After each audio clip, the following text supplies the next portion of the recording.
Princess very far outside. Yeah, baby, she is gonna do it.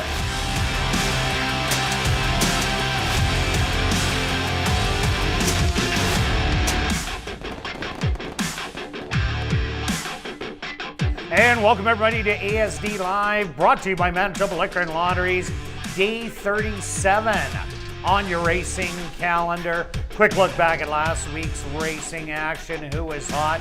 Well, to end off the week, it was Rafael Zentino Jr., who had 2 wins on the card to match up with the 2 he had on Tuesday. We've seen Miss Imperial 4 for 4 now in the last 4 stakes races. She took the Polynesian Kitty. She looked absolutely dynamite, but next time she might have a little bit more competition, as there is another horse that's just waiting in there by the name of Hidden Grace. You'll see her in the distaff coming up shortly.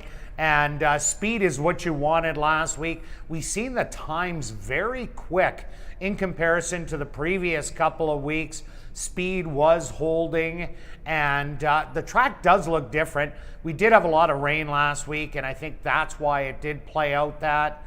So now it's a hot, dry day today. They've been putting a lot of water on the racetrack. Obviously, with the warm weather, it's tough to keep the moisture in, but they're doing their best to do that. So we'll see how it does play out. Stretch, did you see much last week other than that? Yeah, no, a great analogy and great information on what the track's looking at. We obviously don't know what's going to go on until we watch a few of the races.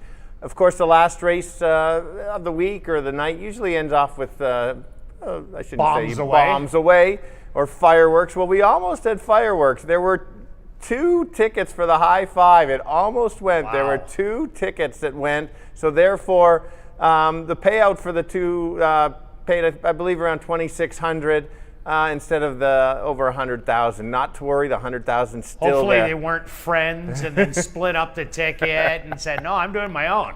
Because they were both at the same place, Arlington. Oh, very good. Okay. So I want to jump in on a couple things here. Appreciate the emails. I had a couple emails asking about the figures that I refer to when I'm giving some handicapping. I would love to know that too. Excellent. So basically, the figures I use are a guide. It's come from Horse Street Par Times. The guide gives you all the race times, or the par of all the different levels run. So 5, 5.5 at every track. So obviously 5.5 at Century Mile is a different time that is at ASD.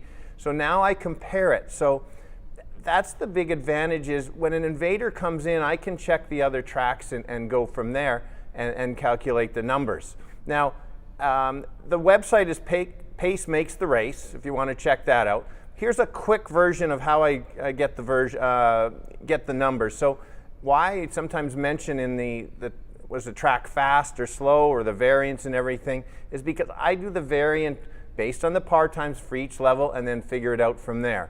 And so that's the thing. You can compare numbers from day to day because of that. You can't just look at the race and go from there. So how I might have it is a fast 2, fast 4, and maybe a slow 5. So that adjusts it from there. So we had their slow weeks, as Kirt said, fast week last week. I've got to adjust it to have a level playing field.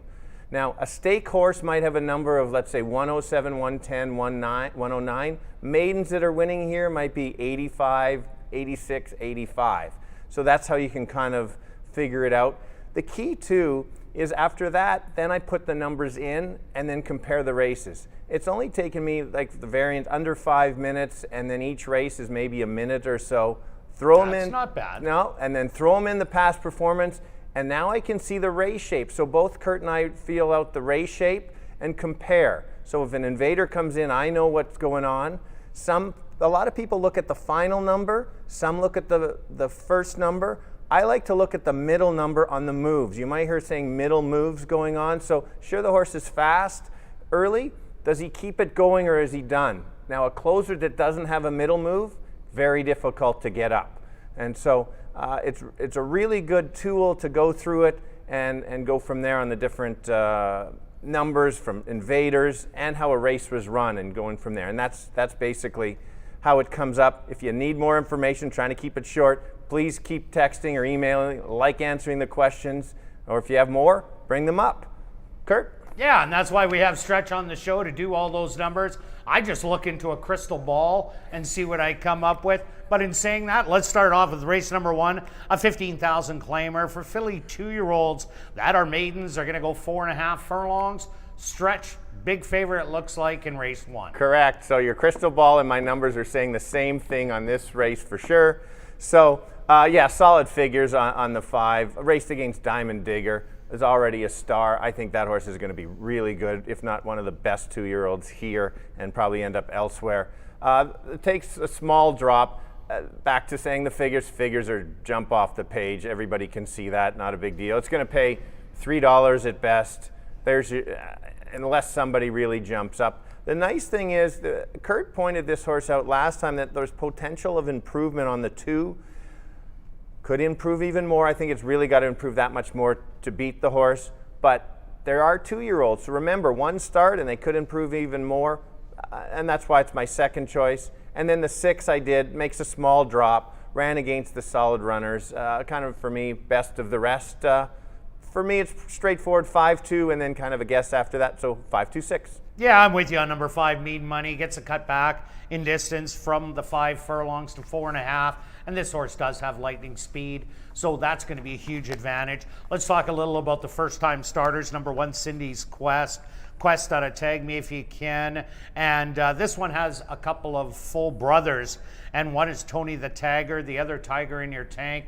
These ones really didn't show a lot in their 2-year-old campaigns. Kind of got better as they got older. Tony the Tagger we've seen win this year, and Tiger in Your Tank. This is a horse that won early on, but needed a couple. So I'm going to tab Cindy's Quest for later. Big Deal Lucille. Vengeful Wildcat is a hot sire here in Manitoba. But the mum, this was the only one that she did produce. So there really isn't anything to go on but the workouts, and it has been working well. And because it is a Vengeful Wildcat, they have been doing so good. As you look at number 5, Mean Money is a Vengeful Wildcat. And these horses, there's 4 Vengeful Wildcats in the sale coming up this Sunday on the Redwood Rex grounds. But I'm with Stretch with Mean Money. I do like Diamini. I threw in San Clara because of the big improvement last time out. Remember, with babies, as Stretch said, they get beat by 1,000,000.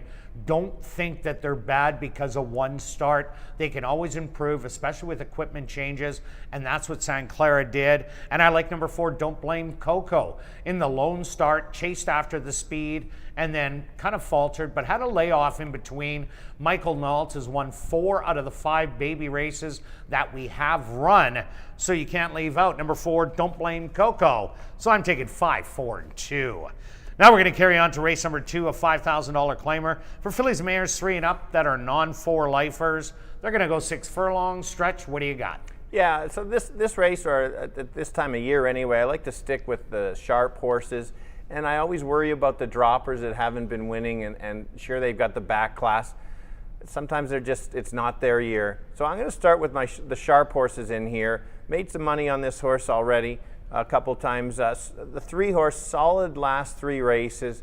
It's a horse that doesn't need the lead. We saw that one race, the horse had trouble and still closed, going short. May just end up on the lead, but the cutback makes this horse, for me, even stronger. Solid speed early and then gets tired a little late. Anything close to that, I think the horse is going to be tough to beat. I think the horse certainly can win 3 in a row.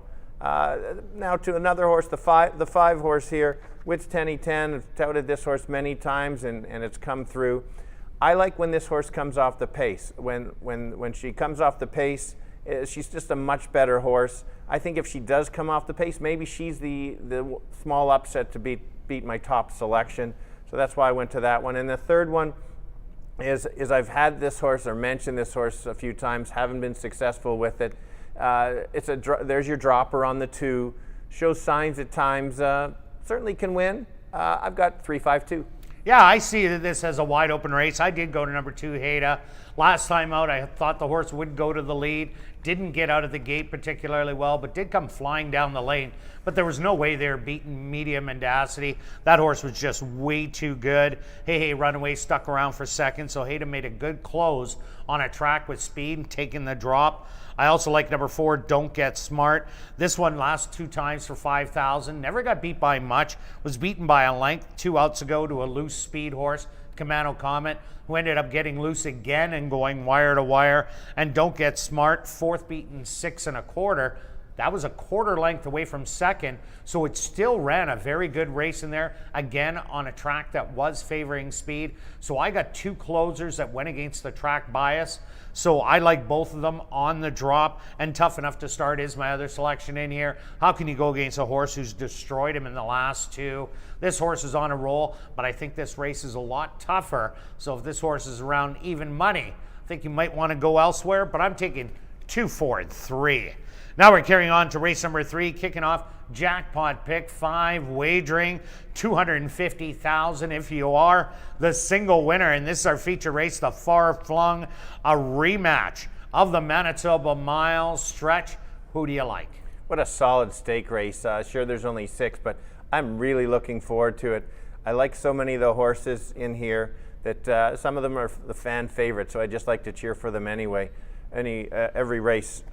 So what I am going to basically go with, it's tricky because they are quality and they can change it around a little bit on the need to lead. I don't think there's any need to lead horses, but I am going to go with the horse that I think is going to get the best trip, and I think that's the 5. Kirt and I happened to call this horse last time and we're lucky enough to get a nice price. I called it the time before too and just got nipped. That's true. That's true. So the horse was rounding into form and he needs the distance. So that helps. I think between the 1, 4, and 6 could battle it up front. May not be an all-out duel, but they do like to be really on or near the lead. So trying to figure that out from there. I think Chady's just going to basically sit back. The advantage with only 6 horses, he's not going to have to go through all of them like he did on the last time when there was 9 of them. Can make a difference. He certainly shouldn't have to get stopped at any time. And go for my second pick is the 4. This horse, we had him last time. He's certainly not being left off any tickets. It was the king of the older until last race and still ran a pretty good race. Antonio gets up. I like when he rides, just the patience that he has. He's going to have to figure out what the 6 is going to do. He's a smart rider. Decide, does he go? Does he sit back? I don't think he can let the 6 get loose, because if the 6 gets loose and gets to shut it down, 6 is probably the winner. That's what's fun about this race. Don't get down on the 6 too much. He was out in the parking lot the last 2 times with the post position. That horse should improve. I've got it 5, 4, 6, 2 even. Box them. Great race. Tough to figure out. Kirt? Yeah, I got it down to the same 3 horses. I think that Real Grace, to run its best race, has to have the front end and gets the advantage of a shorter field. Only 6 in here today. Mr. Dazzle and Courageous are the other ones that have early speed. So depending what they do, that's Real Grace is going out. Whether it battles or not, that's the question. But I think one of them will try and test Real Grace and sharpen up the early fractions. So I went to number 4, St. Louis Guy, over number 5, Plentiful. Yes, I've been a Plentiful fan the last 2 starts. But what I seen out of St. Louis Guy last time out was that Plentiful got the jump on him. Got up by about 3.5, almost 4 lengths as they were coming into the lane. And then St. Louis Guy came with everything. This is a horse that loves to win. You can instill that in horses, and it did it a different way coming off the pace. And Plentiful had to run right to the end, and St. Louis Guy made up a bunch of lengths. What I think is going to happen this time out, St. Louis Guy has better speed than Plentiful, sits a little bit closer, is going to get the jump like it did in the previous start and hung on, but it does not like letting horses go by. I think it's going to be just these 2 at the wire, but this time I'm going to give the nod to number 4, St. Louis Guy, taking 4, 5, and 6. Now we're going to carry on to race number 4, kicking off $25,000 guaranteed pick 4 wagering with a $1,500 claimer for the boys 3 and up, going 6 furlongs. Stretch, what do you got? Well, understand how some races you can trust and some you can't. And bottoms here, this is the bottoms. Horses have not finished first, second, or third more than once. So there is absolutely no trust in here. You can take my picks for what they're worth, and you can call me out if I get them wrong, but I'm not taking Sounds like you're pushing the all button, Stretch. Very close. Thank you for mentioning that. So I'm going to go to the 1 as my top selection. I like the first 2 starts here, showing some good early pace. And maybe this 3rd start, may just get the lead, sneak up. I don't think there's any pure rabbit speed in here to get there. And these kind of horses, if somebody gets loose, gets brave, goes from there. Morning line's 4-1. I think you might even get a little bit higher on this horse. So that was my top selection. And then I went to the 4. I'm searching in here. I'm looking for, in case there's some battle, I've got the race shape wrong. Needs to sit a little bit closer. If some of the others think, no, there's no other speed, and then suddenly the jockeys, oh, I'm going to go, and you've got 3 or 4 across. We've seen that in the past. And then the last one, again, the 7 horse, taking the blinkers off, trainer's trying something new. Maybe this horse clears. See how I'm just trying to take horses that might clear. I wouldn't have them in this order. So I've got Kirt 1, 4, 7, 2, 3. Okay, and myself, I went to number 2, Lai Pan. Here's a horse that's been off some time since being claimed for $1,500, but I like that race 2 outs ago where the horse ran against Valid Thor and ran a very game second in there. The comeback race, broke slow out of the gate, steadied on the backstretch, had lots of excuses, just like me and Stretch when we don't cash a ticket. But Lai Pan does have a nice workout coming in out of the gate, which I like. It's a freshened gate work to say, hey, here's like a little mini race for you. Don't forget what it's all about. So I think Lai Pan will be forward in the race, probably not on the front, but sitting very close. And I think this is the best of the bunch. I like number 1, Road Romeo. Ran great last time out. Even in the previous start, was in 3-horse duels. Last time out, couldn't get up with Go Crow, who was a horse that came in with good credentials and lots of speed, but it stayed there until faltering late. So I like him on the inside. I'm rounding it out with number 3, Mandrew. Here's a horse that ran some good races earlier on against some tough horses. He had the undefeated city champ back-to-back, trying to be close to that horse. An accomplishment was being within 10, and he was within 10. So this just might be a big enough drop for him to get the job done. So I'm taking 2, 1, and 3. Now we're going to carry on to race number 5, another $1,500 claimer. This time for fillies and mares, 3 and up. They're going to go 6 furlongs once again. Stretch, what do you got? All right, same race as race 4, same conditions. This is just the girls. Same trust issues. You might think I don't have any trust issues. It's just these types of races. We'll go from there. I'm going to go again looking for a bit of a price because that's what I'm looking for in these levels, and that's the 7. I think this horse 2 back had a nice second place finish. That's only has the 1. That's why she keeps the condition. And ran to the horse that is decent for this level anyway. Last time out, didn't get out of the gate that well and made a bit of a wide move and was wide throughout. I think the horse should be a little bit closer. It's worth a shot. Like I said, 6 to 1 is the price I need, and that's why I went to that horse. Like, wide open again. You'll see on my pick 4s and pick 5s. I went to the 3 as my second selection. Does like to win races, and basically if the horse gets clear, that's the key to this horse. There's been other speed. The horse was disqualified before and actually did win the race. It's absolutely, if this horse gets the lead, probably finishes 1st or 2nd. If it doesn't get the lead, you can expect a 6th or 7th finish. So it's not really a good show bet if you're looking for that type of horse, but that's okay. We're looking for a win in the pick 4 and pick 5. Last one is the 6. Again, similar. I don't like really taking these droppers too much. Beaten favorite at rock bottoms. Didn't run great on any of them. Has the figures. Could wake up. Don't leave it off. Not strong opinions again, unfortunately, in this race. 7-3-6. Yeah, I like number 1, Babylon Will Fall. This horse ran huge 2 outs ago where it battled every step of the way, and I thought it would be a stalker that day as it came off a good race for 5,000 wide open in its previous start, but was banging heads, and that's what cost the horse a better placing than 3rd beaten 2. And then the last time out, this horse was just well far back, sitting dead last and made a late run. I was wondering what's going on. It was on the lead last time out. Now it's dead last. I would like it in the middle. How about sit 3rd or 4th, Leroy, if you are listening? I think your horse is going to run lights out today. There is the speed and truly and terrific. Every now and then, yes, she does go all the way, but she is beatable in here. You can watch at about the 8th pole. If you could start getting close, you got a big shot at the win. So that's why I went to Babylon Will Fall with the 2 good races. I like Truly and Terrific with the speed, and held a little disappointing race last time out after a better first start where it lost to the stablemate C Myrtle. I have it down to those 3, so I'm 1, 3, and 6.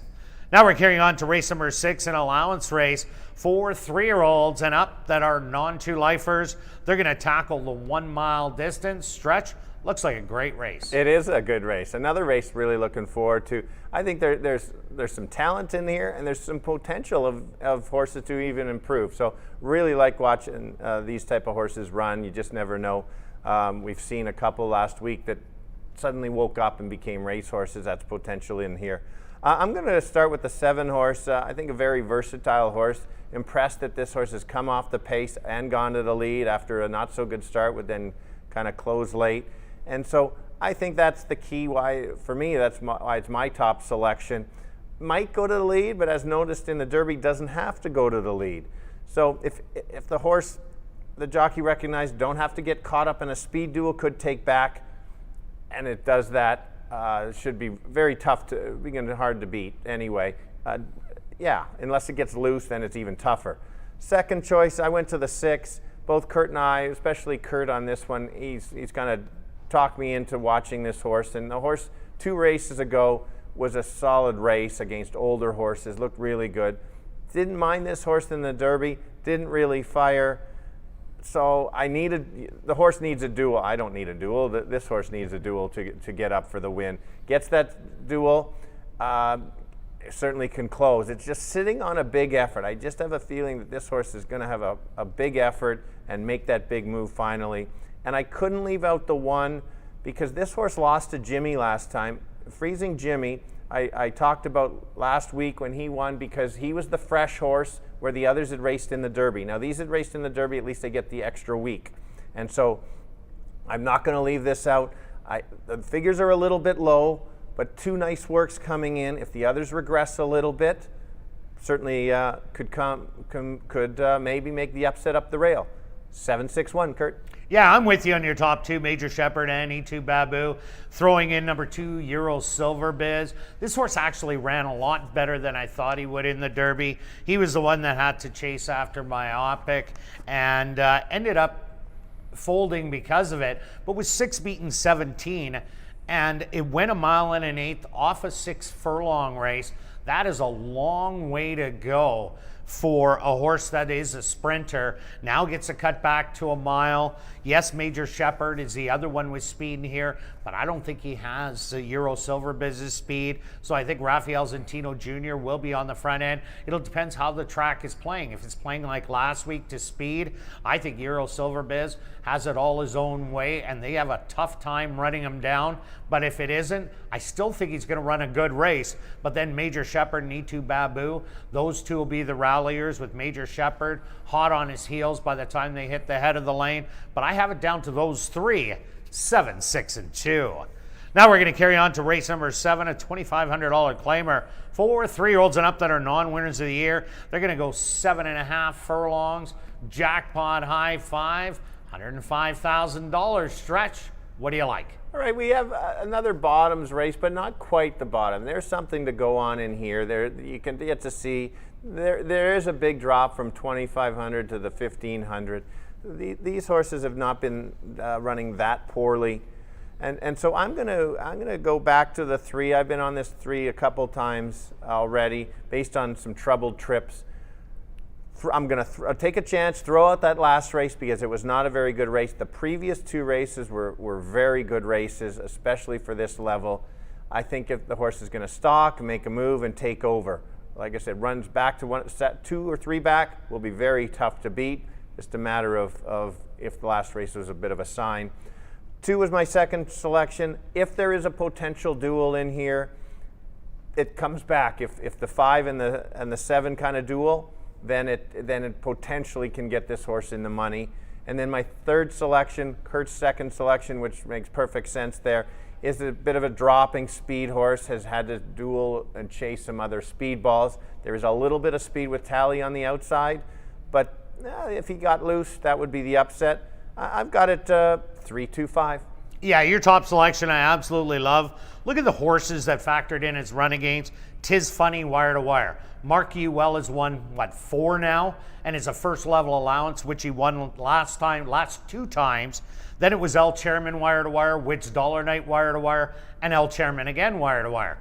Doesn't have to fit, or it doesn't have a $5,000 horse to beat it in here. It's at the $2,500 level. I think 10's Legacy, my second selection, is the one that's going to try and steal it, but I don't think it's as good as the other ones I have just mentioned that have beat factored in. So I have it down to these 2 running around the track, and I threw in number 1 Candy Con. I picked this horse early on. It's disappointed me all year. Finally woke up last time out as Clipboard Money was a speedball that ended up faltering late down the lane, but Candy Con went flying on by. Maybe he's just found himself, and I keep saying I love horses with the inside draw, going 7 and 7.5 furlongs. You can always throw those ones into your triactors and supers because they're just going to get the dream trip, and that's what I think Candy Con is going to get. So that's why I took 3, 5, and 1. Good luck with all your selections this evening, and I'll be right back with the changes on this evening's Card Racing.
And if everybody can get their pens and programs ready, here are the changes on this evening's 7-race card racing.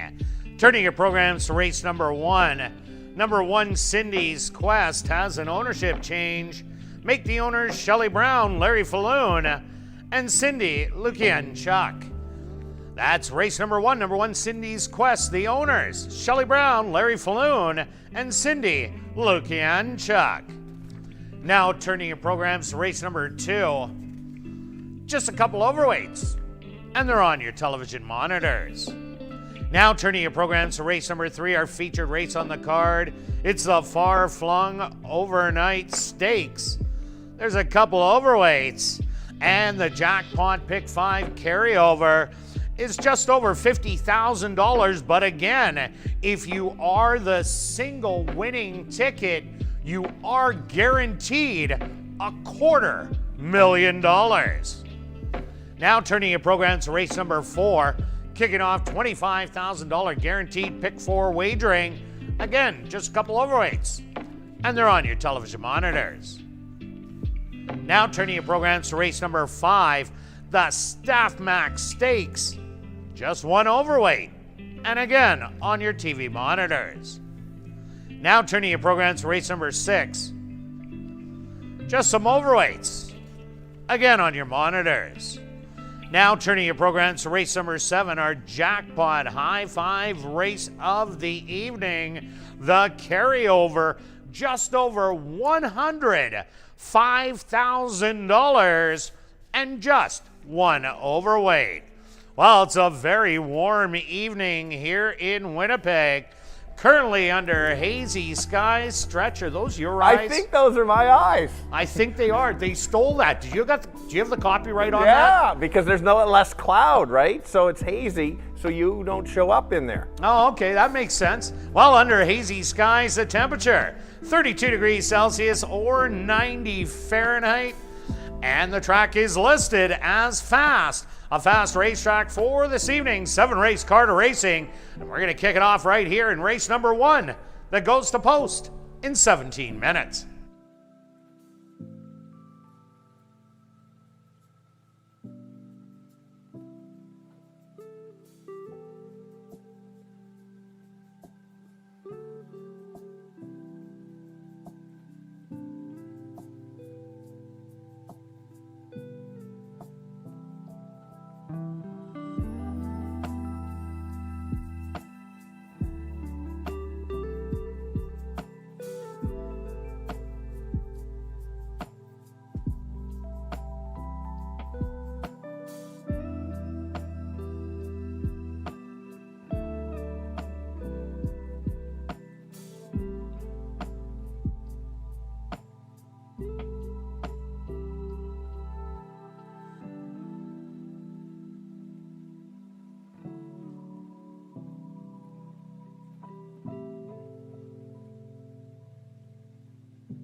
And welcome down to the paddock for race number 1. We're going to kick off the week of racing with a $15,000 claimer for filly 2-year-olds that are maidens. They're going to go 4.5 furlongs. Stretch, who do you like in the opener? Well, on paper, the fans are correct, and I can't disagree with them, and that's the 5. And I think you might get a little bit higher. This horse has run 2 very good races. If anything, 2 back came up a little bit short, and then the next turn was so much like gave Diamond Diggers in another level. So ignore that. But just like Banking on Betty is, both of them were in different levels, both undefeated in 2 starts. Yeah, but this one I just felt that she kept trying. And I like that. It's a sneaky improvement, I thought. And compared now, to the first time. Correct. And then you're cutting back from 5 to 4.5. And if anything, she isn't a big horse. And so this extra is going to make her ultra tough. That doesn't help anybody that, this is one horse you can't really bet to win, but you can go, where are you going to go from there? Anything to add on the 5? No, not really. This horse should just fit the bill. I think it's tested the toughest, being an undefeated horse. So I think Mean Money with the speed, definitely this is the horse to beat. Yeah, and so I then went to the horse that improved second start, and that was the 2 horse, Santa Clara. Santa Clara. Yeah. Close. Whatever you want to call it. Go ahead. No problem. And so she improved, and you hinted that there might be an improvement there, and there was a big improvement. Added Lasix, added blinkers, figured this horse out. That's why you went with this horse. Just jumped off the page on the improvement. Does have to improve a little bit more to beat the 5, but yeah, that's why I came up with that one. You went to the 4. Kirt. Yeah, I went to number 4, Don't Blame Coco. First time out, had to chase after Barely Regal and Banking on Betty. Those 2 ran around the track together. Banking on Betty came back to win the debutante. You'll see Barely Regal is the post-time, well, right now the program favorite for the sales stakes for Manitoba breds after that big showing there. But the biggest thing about this, Don't Blame Coco, is Michael Nault. There's been 5 baby races run, and he's won 4 of them. So I expect improvement off this one. As I said, it showed speed before faltering, had some time off in the middle, came back with a nice work, 50-4 breezing, a half a mile. So I think this horse, an improving one, could round out the exactor. Now a little bit about the first-time starters in here. Number 1, Cindy's Quest. Cindy's Quest, she has 2 brothers, full brothers, one being Tony the Tagger, who we've seen win at the bottom maiden 5 for Manitoba bred, Saskatchewan, North and South Dakotas. It ended up getting the job done, coming off the pace. And then Tiger in Your Tank was another one that showed a little bit as a 2-year-old, but then got the win at 3. So Cindy's Quest, I'm going to have to watch one on. Number 3, Big Deal Lucille. The sire, Vengeful Wildcat, has thrown a ton of runners, and one of them being number 5, Mean Money. The mom, Hurry On By, was a 3-time winner, and this is the only foal, so we have nothing else to go by in here, but does have a nice work coming in 49-3, and debuts on Lasix. We're going to see what she's all about, but I did go to Don't Blame Coco as my second selection, and number 2, Santa Clara, who showed remarkable improvement in her next outing, so I have it down to 5, 4, and 2. What do you think about Diamini, the 6 horse? Well, that was ended up to be my 3rd choice. Just look at the horse who she's run against. Always look at, she started in special weight and then went into the stake race against Banking on Betty and actually got bet down a little bit. So obviously the trainers and the owner thought they've seen some good late run. Correct. Is what they correct. said. And so you don't want to waste money putting the horse in the stake race if you've got no chance. So at 17-1, almost the longest shot on there. That's why I've got the horse 3rd. That horse could improve on this start. So in the exactor, maybe it's 5-6 or 5-2 for me. All right, and saying that, let's go to our wagers here in race number 1. Stretch, starting it off with you. Yes, you usually bet the double. I'm going with the double to kick off the week. $20 double, 5 in this race, 3 in the next race, the 2 sharpest horses. that's what you get. All right, I'm going after the exactor in here. I'm taking number 5, Mean Money, with the 4, Don't Blame Coco. If I was betting the double, I might go after number 2, Haida, the 5-2 double, but we'll wait for next race on that. Good luck with all your wagers here in race number 1, and we'll see you back for race 2.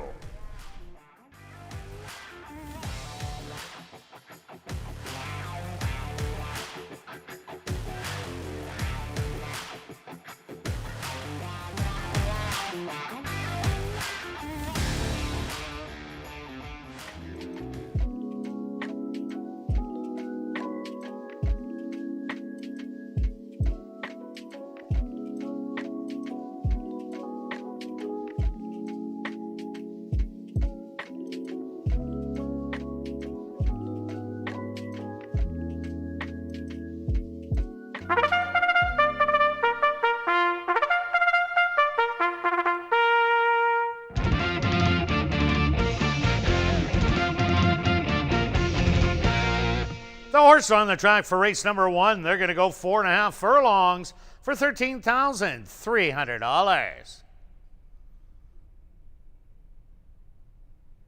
Number 1 is Cindy's Quest, owned by Shelley Brown, Larry Falloon, and Cindy Lukianchuk, trained by Shelley Brown with Leroy Nelson. Number 2 is San Clara, owned by Henry Wood Jr., trained by Jerry Gorno with Antonia Whitehall. Number 3 is Big Deal Lucille, owned by Dr. Betty Hughes, trained by Devin Gittins with Dwight Lewis. Number 4 is Don't Blame Coco, owned by A2 Racing and Hannah Diltz, trained by Michael Nault with Shamari Muir. Number 5 is Mean Money, owned and trained by Devin Gittins, Caleb Pizarro in the saddle. Rounding out the field is number 6, Diamini, owned by Bill Michael and Wind Answer Stable, trained by Wendy Anderson with Neville Stevenson. Post time for race number 1, 6 minutes away.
It's now 2 minutes to post time at ASD.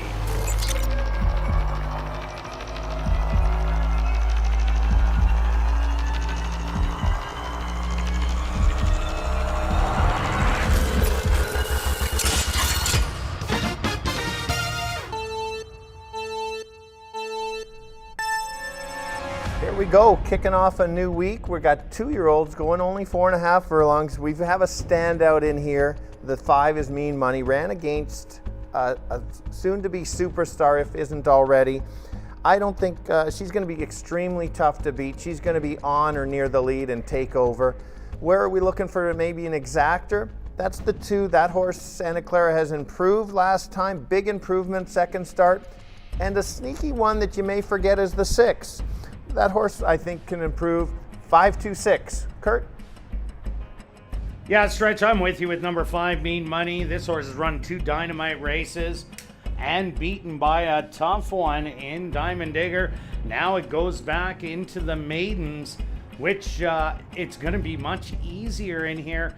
What she does possess is a lot of early speed, so she's the one to catch. I like number 4, Don't Blame Coco, as my exactor playing here, as Mike Nault has won 4 to 5 baby races.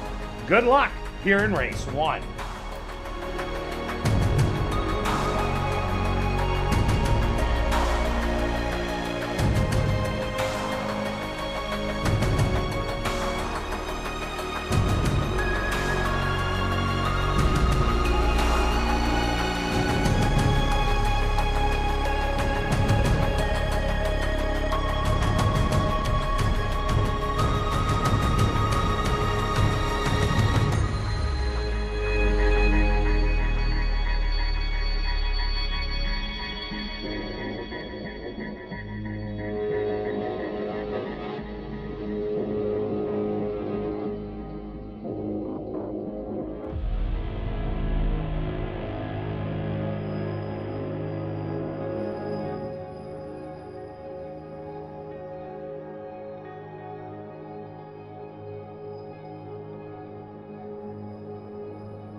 Post time!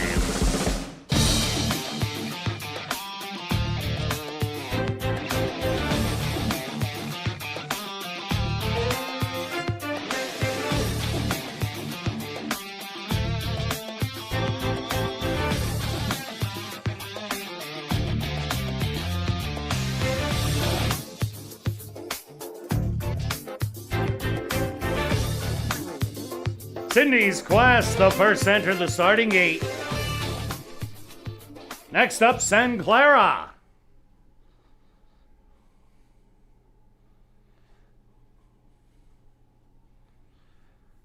Big Deal Lucille's turn.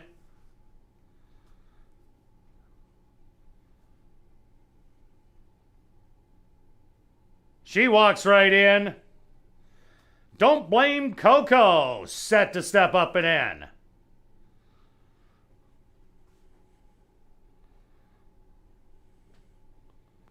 Two left to load. The current 1-5 favorite, Mean Money.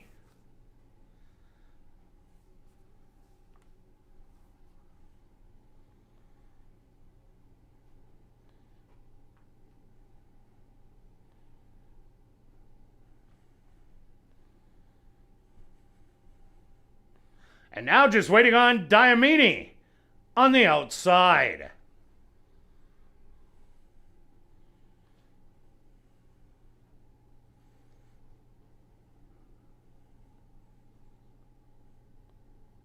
They're all set. They're at the post.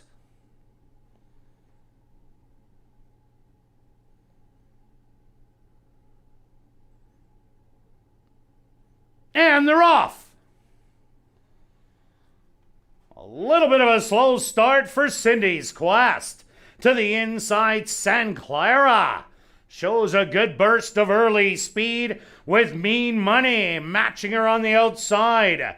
Don't Blame Coco is going to be the stalker, 2 lengths back. Another 3 more to Diamini. Then Big Deal Lucille picking up ground from second last, and Cindy's Quest has a lot of work to do, about 18 off of it. The opening quarter, a very quick 22-4, and Mean Money spins out of the turn with the lead by a length.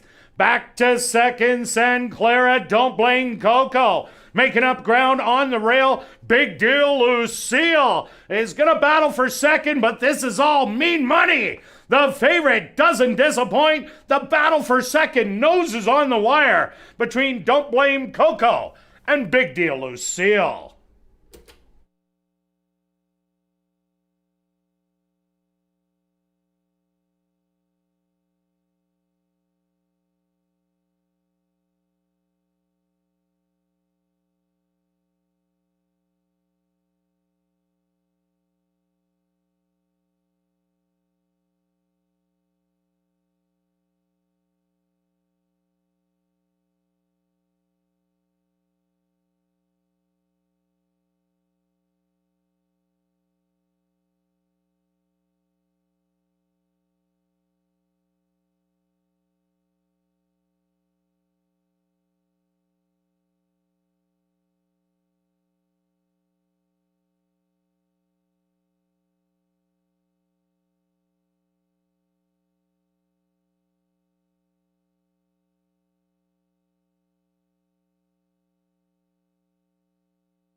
The stewards have posted number 5, Mean Money, as your race winner. A photograph has been called to determine the place and show positions.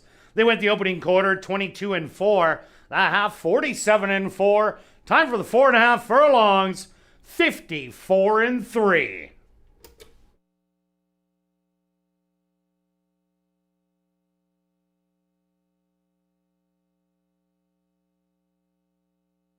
Results of the photo show number 4, Don't Blame Coco. Finishing second, third goes to number 3, Big Deal Lucille, and fourth to number 2, San Clara.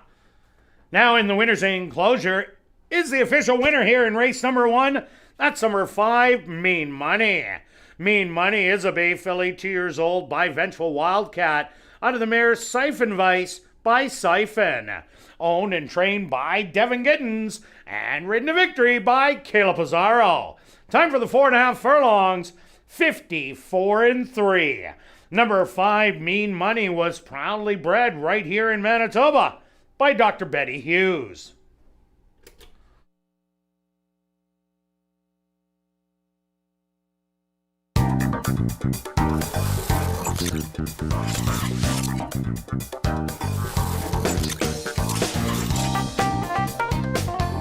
Race 1's official in the upcoming second race. There are no changes. Starting off another pick 3 here in race number 2.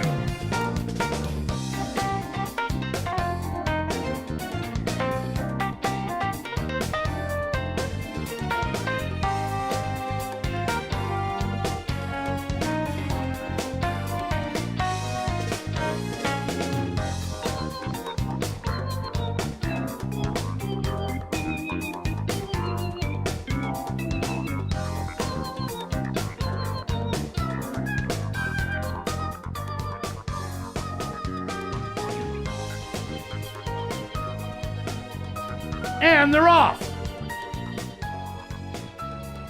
A little bit of a slow start for Cindy's Quest. To the inside, San Clara. Shows a good burst of early speed with Mean Money matching her on the outside.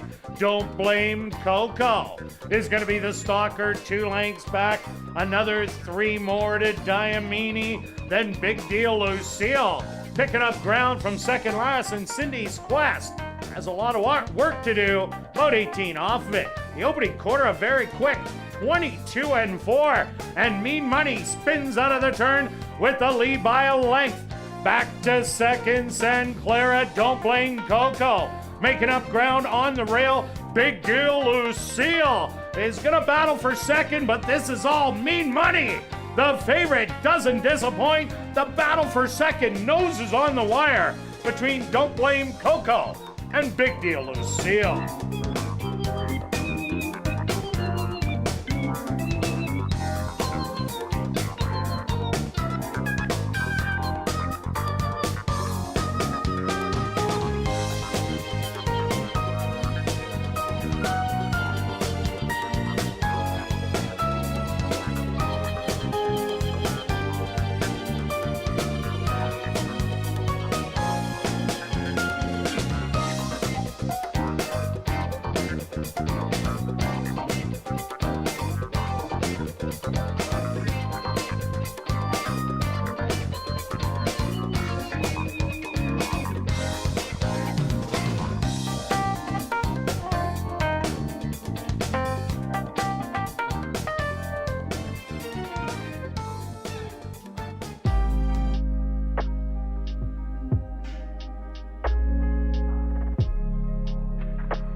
And welcome back down the paddock for race number 2. We have a $5,000 claimer for fillies and mares 3 and up that are non-4 lifers.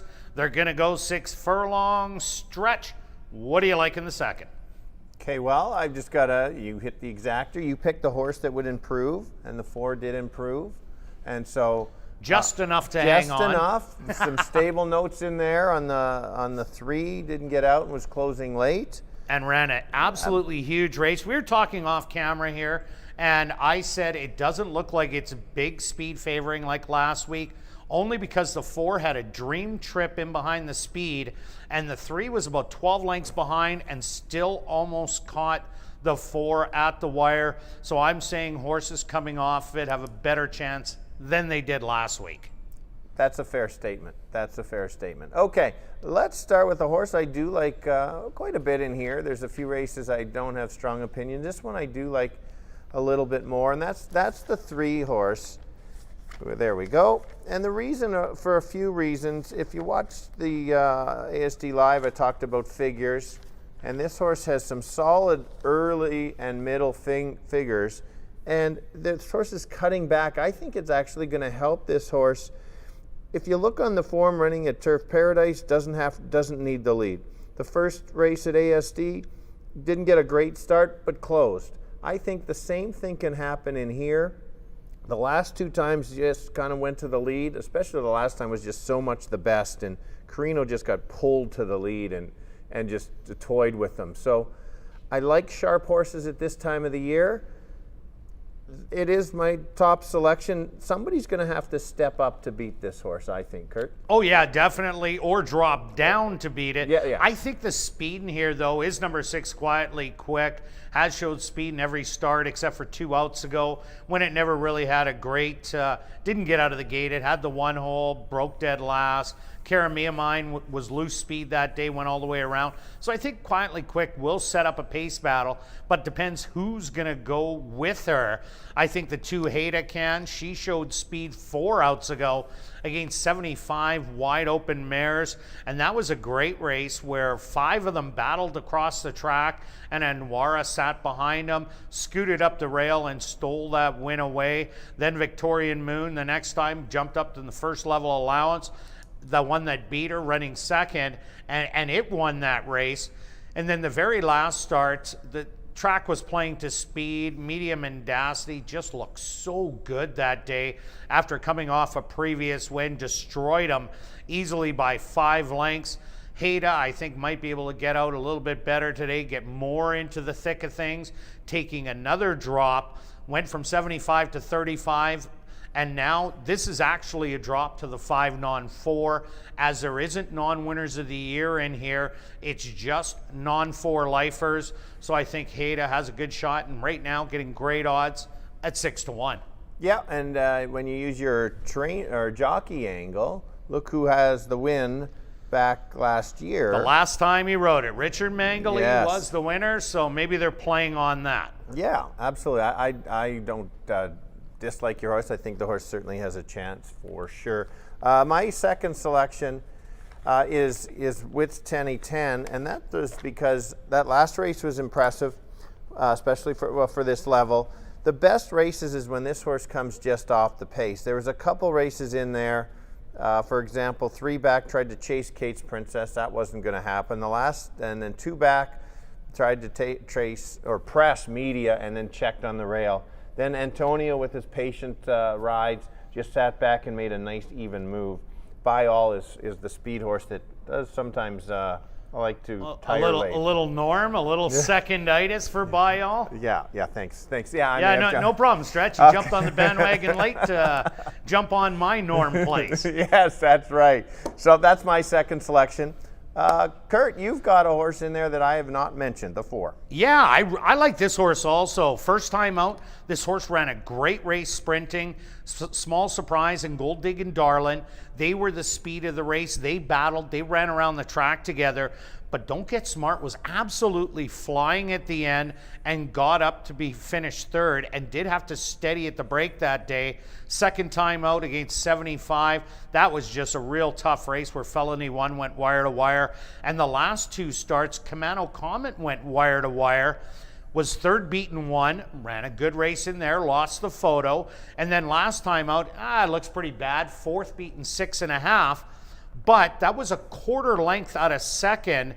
It was a three-way photo between Anwara, She's a Pontiac, and Don't Get Smart. Drops in from 5,000 wide open into this non-4 lifer, goes back sprinting where it did run that huge race. So I think this horse does have a shot also. And again, good odds, 7-2. Yeah, you just notice how we're mentioning many of the horses. I will mention a bit of a long shot that I might be a tough, but you maybe sneak in there, and that's Quietly Quick. The last few times, showed speed last time, decent race. Yes, it's at the bottoms. It fits the conditions. It's a good spot for Jared. He recognizes that. Maybe a piece for second or third in there. Yeah, if it gets loose, definitely this horse can go flying. And the one Miss Tizzy fit. The other one we didn't talk about. This horse is a non-3 lifer going in against non-4s, but I guess it likes the distance of going 6 furlongs. This horse was a winner at second asking last year, so maybe it just needs a couple starts to get going. Did get beat by 8-5. Wits 10-10. I don't think this is a strong play, but maybe one that you could just throw on the bottom of your tries and supers. So let's go to our bets here in race number 2. And we're going to start it off with you, Stretch, as usual. All right, $5 exactor wheel. Simple. 3 with 2, 5, 6, $15. All right, I got a simple one too. A $6 pick 3. I'm taking 2, 3, 4 in this race. Then I'm going to key St. Louis Guy in the far flung, and then I'm keying Lai Pan. Couple of keys on the back end. That's going to cost you $18 for a $6 ticket. If you want a dollar ticket, only $3. Good luck with all your selections here in race 2, and we'll see you back for race 3. Kicking off Jackpot Pick 5 wagering.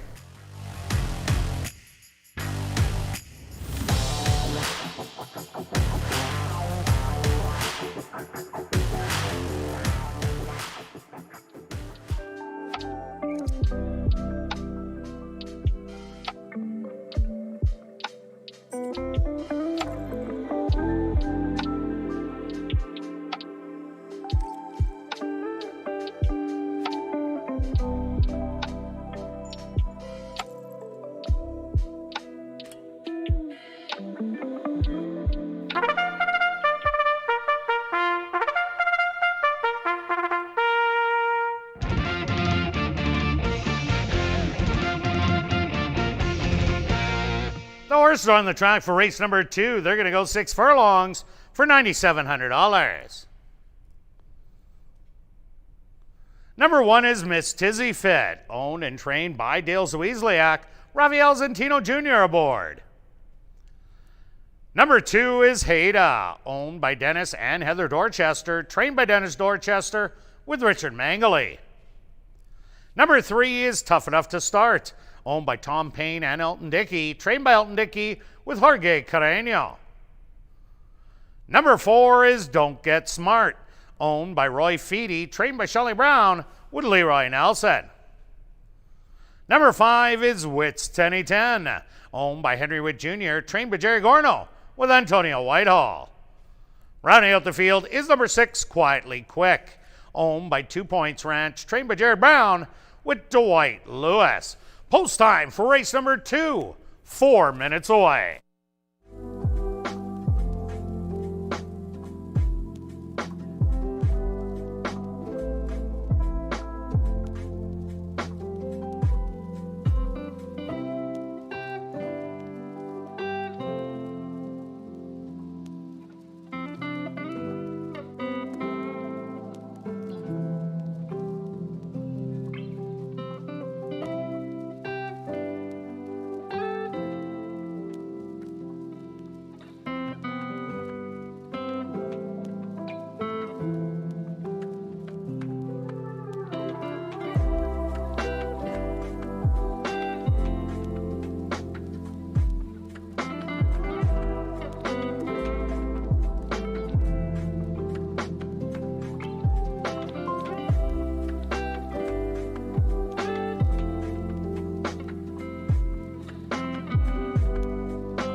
It's now 2 minutes to post time at ASD.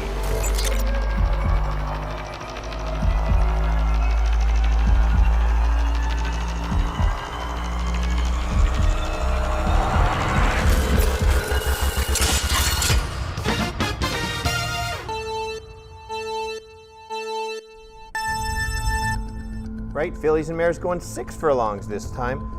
My top selections happens to be the favorite, and that's the 3.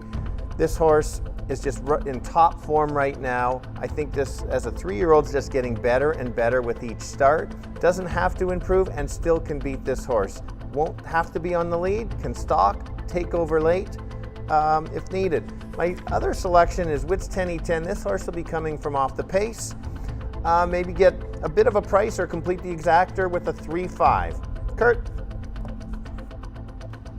Yeah, Stretch, I think this is a great betting race in here, but I like the dropping horses in here. Number 2, Haida, coming out of the 35 non-winners of 4 Life. This horse ran a good race last time out, but from the back of the field, and you didn't want to be there because the track was playing to speed horses all day. So closing, it had a belated 3rd place finish, but lively. And the 4, Don't Get Smart. This horse is also taking a big drop. Ran a great race sprinting in the first start of the year. So I like those 2, 2 and 4. Good luck here in race 2.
Post time!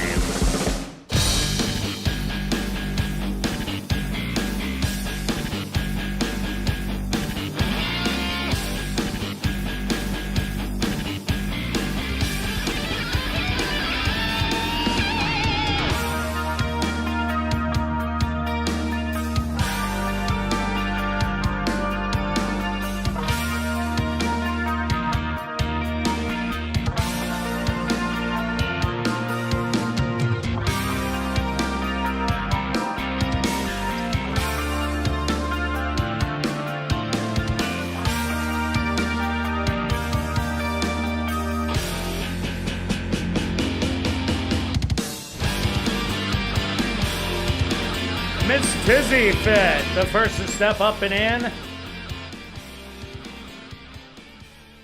Haida. She's now found her spot.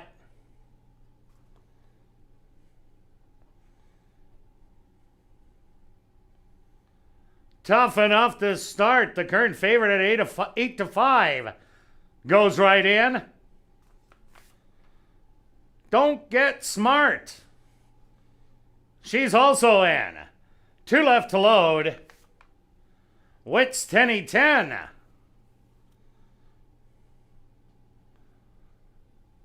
And now just waiting on Quietly Quick. The field is set. They're at the post.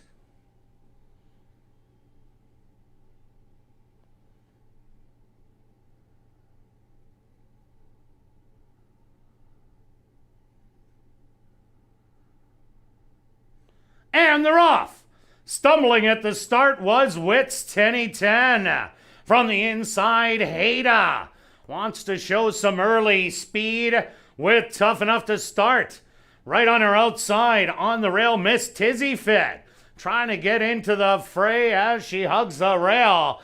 Then it's 3 lengths back to Wits 10, who has recovered. Then another length to Don't Get Smart, and Quietly Quick is the early trailer. The opening quarter, 22-4, and Tough Enough to Start has the lead by a length and a half. Haida's still right there on the inside in second. Wits 10 creeping up 3 wide in third. 2 more back to Miss Tizzy Fit. Then Don't Get Smart and Quietly Quick. Still about 8 back to half a sizzler. 45-4. 3 across the track as they hit the head of the lane. And Wits 10 now goes on by and captures that lead. Haida is trying to fight back to no avail.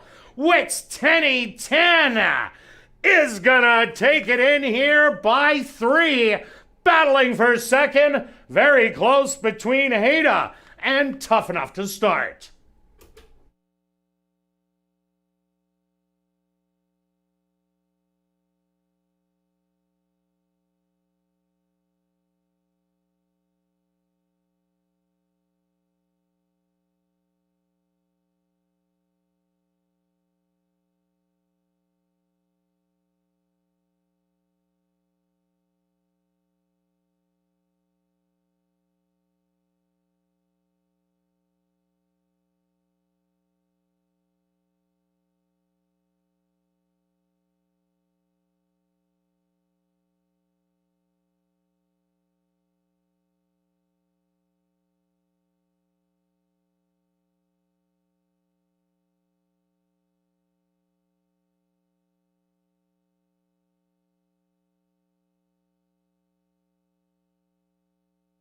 The stewards are posted number 5, Wits 10. As your race winner, a photograph has been called to determine the place and show positions. They went the opening quarter 22-4, the half 45-4. Time for the 6 furlongs, 112-1.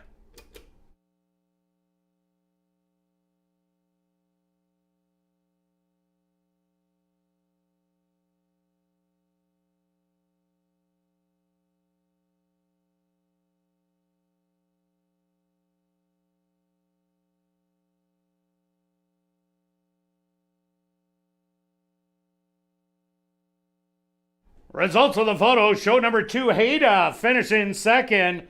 Third goes to number 3, Tough Enough to Start. And fourth to number 1, Miss Tizzy Fit. Now entering the winner's enclosure, the unofficial winner here in race number 2, that's number 5, Wits 10. Wits 10 is a chestnut filly, 3 years old, by Drums of Thunder, out of the mare Tate Hill, by Graham Hall. Owned by Henry Witt Jr., trained by Jerry Gorno, and ridden to victory by Antonio Whitehall. Time for the 6 furlongs, 112-1.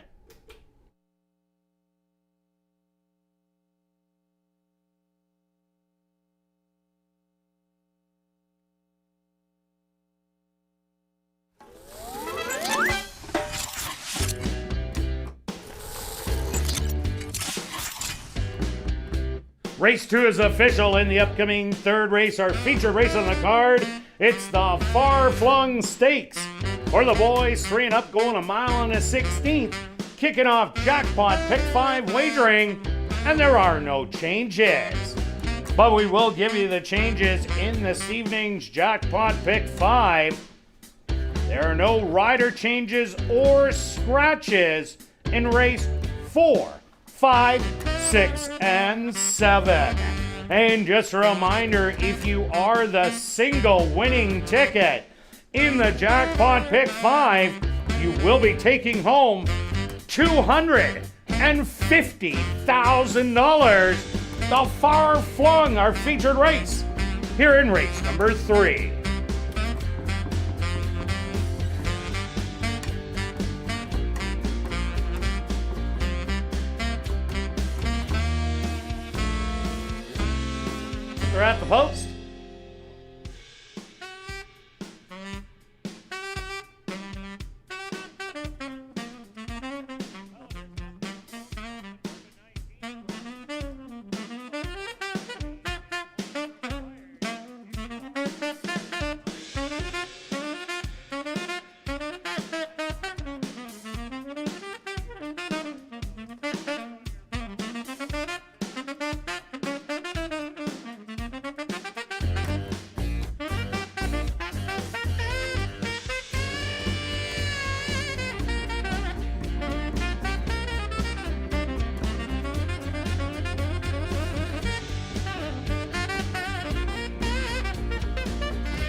Ladies and gentlemen, turning your programs back to race number 2, we had a claim to report. Claim for $5,000 was number 3, Tough Enough to Start, claimed by Mike Napoleon, trainer Tom Gardapi Jr.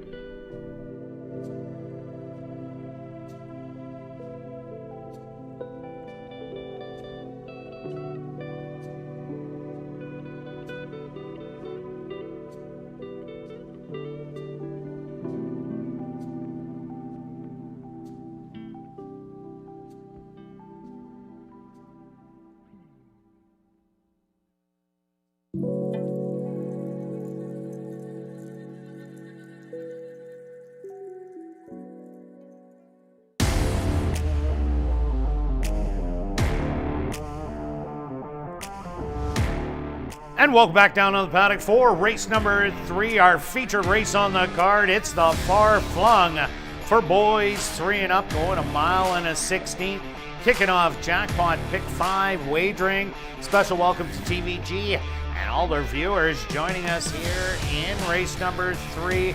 Stretch Wits 10 was just much the best in the last. Yep, they figured out you've got to bring that horse off the pace. It was just a smart, even move that I'd seen that horse do all year long. And then the 3 went so quick. So we'll see how the track plays out. Yeah, the time was real quick, 1:12 and 1. You're talking about your numbers compared to last week. Well, after seeing that race, your numbers are going to be strong once again so far looking this week. Yeah, so it's going to be a fast. So that comparing them, it'll be a fast variant. So it'll lower the numbers to compare to the slow days is how it goes. All so right, to balance it out. So here we go. All right, Far Flung, who do you like? Okay, what a race. This is a great horse race, great stake race that I'm looking forward to. My top pick, I'm starting with the 5, is the lukewarm top selection that I've got. I like that last work coming in. The horses just look so good. It just seems to be rounding into form. This horse doesn't race lots. It's very selective, only 6 races last year. Seems 7 years old is his lucky charm, or just where he's come back to his original form from a few years ago when he won the Derby. That I think he's going to get a perfect trip. He's going to be a little bit farther back, yes, but I've got it as 1, 4, and 6 that are going to be pushing a little bit. And so 4, Antonio, I think, will sit just off, but won't let the 6 get loose, because we know if the 6 gets loose, he's going to be very tough. And because of that, I just think the 5 is going to get the right trip, and that's why I went to that horse, because of the trip. Yeah, and that's the reason I went to number 4, St. Louis Guy, is because of the trip. What I think is going to happen, I'm with you on the speed of number 1, Mr. Dazzle. 6, Real Grace. His best running is on the front end. As you see, he had those 2 wins going 7 and 7.5 furlongs in the 2nd and 3rd level allowances. And the other horse that does have speed is number 2, Courageous. St. Louis Guy does, but I don't think Antonio Whitehall's going to use it. I think he's going to make a move, kind of like Wits 10 the last race. Let them go, and if they want to go battle, he's going to be sitting nice and close behind them. Pull the trigger on him before Plentiful, which didn't happen last time out. It was Plentiful that made the move early. St. Louis Guy ended up chasing all the way down the lane, only lost by that length. But I think this time out, St. Louis Guy is going to get the lead. Plentiful's going to do the chasing down the lane. And St. Louis Guy, he just doesn't like horses passing him.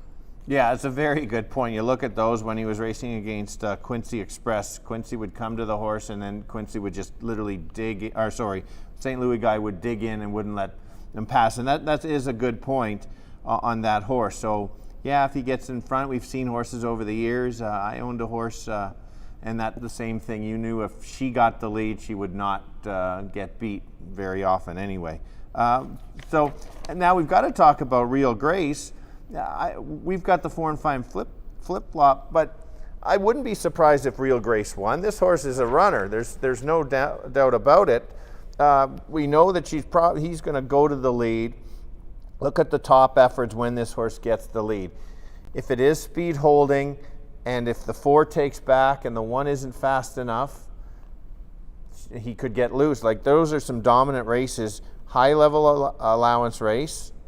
You probably wouldn't be surprised if Real Grace won. No, I wouldn't, because last time out had to chase after Pioneer Spirit. You see that half mile in 47 and 2. That is really sizzling on our racetrack. Then they slowed down a little to 113, finished up in 141. Real Grace got beat by 7. But if the lead is loose, can get some fractions around 24, 49. That would fit right into Real Grace's hands, and this horse would have a bigger shot of winning.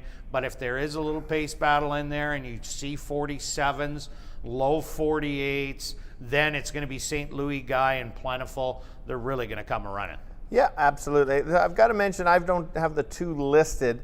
I did talk about this horse last week of the most impressive outside the stake races that had won. I was hoping he was not going to go to a stake race. He's decided to challenge the best on the grounds. And I don't totally disagree based on that last performance. You did mention that the horse went to the lead. I thought he's just so sharp. I think when his past, he's come from the back. When he won some big prices here years ago, he came from the back. So we'll see if whether he's just sharp enough or they figured out he's a better horse on or near the lead. Well, there was really no speed last time out. Everything was closers in there, and I thought a different horse would go to the lead, but I said if this horse got there, he would blow the doors off him, and he did at $24. I've been backing this horse for some time. He was even my long shot in the Manitoba Mile, where he was 70-1 against pretty well the same field.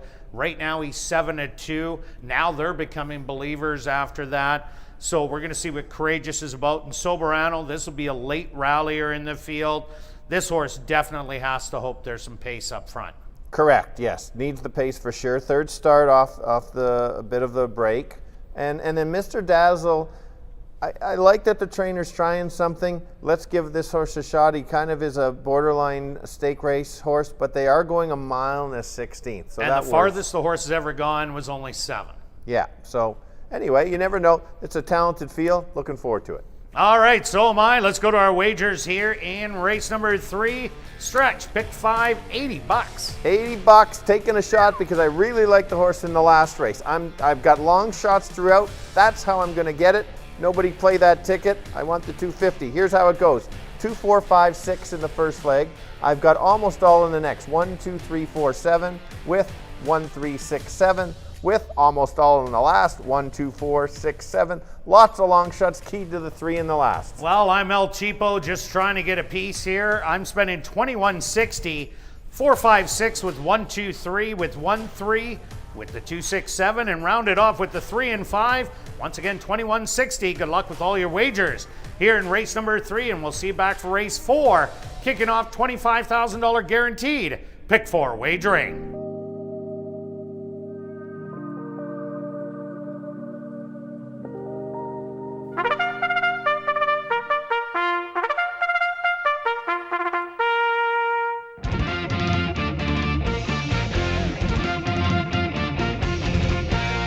Assiniboia Downs is proud to present our featured race here in race number 3. It's the far-flung overnight stakes for the boys, 3 and up. They'll go 1 mile on a 16th for $20,000.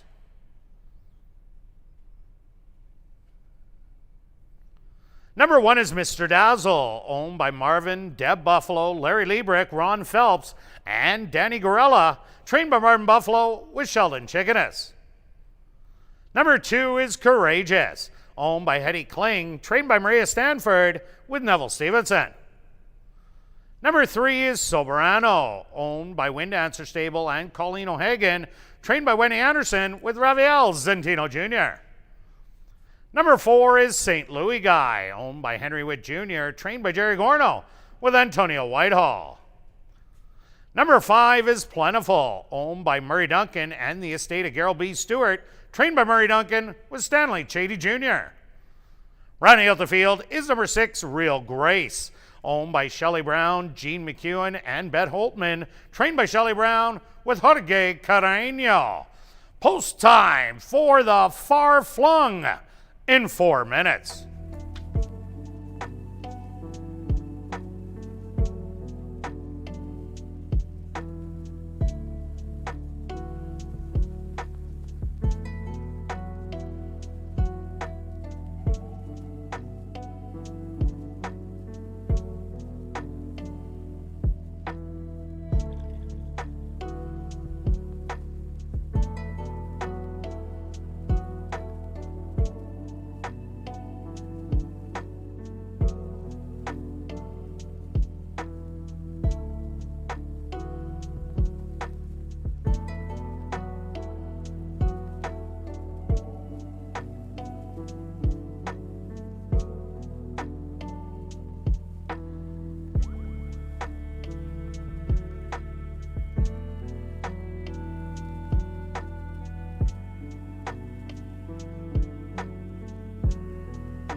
It's now 2 minutes to post time at ASD.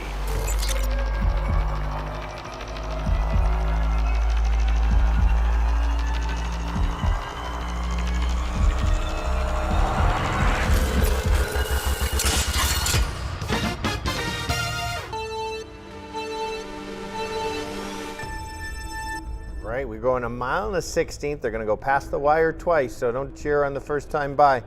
It is a top stakes race out there today. There's 6 horses. I think there's probably 5 of them that can win in here with the right trip. I'm leaning to the 5 because I believe that the 5 is going to get the best trip behind the pace battle up front. Made a really good move last time and the start before, rounding into shape. That workout puts it over the edge for me. So I've got it 5-4. Kirt?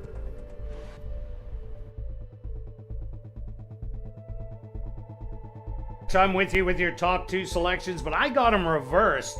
I think that St. Louis guy will get the jump on Plentiful as they're coming down the lane, and then it's going to be Plentiful playing catch up.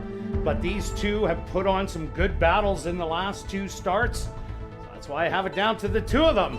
Good luck here in race number 3, the Far Flung.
Ladies and gentlemen, in this the 3rd race, number 6, Real Grace, is going to the starting gate for attack adjustment.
Mr. Dazzle leads the field into the starting gate.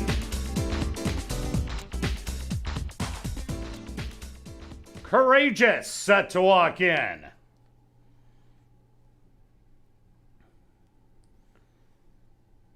Soberano's turn.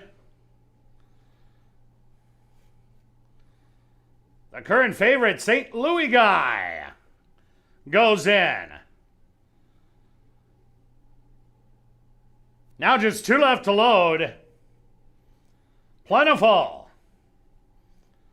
And now just waiting on Real Grace.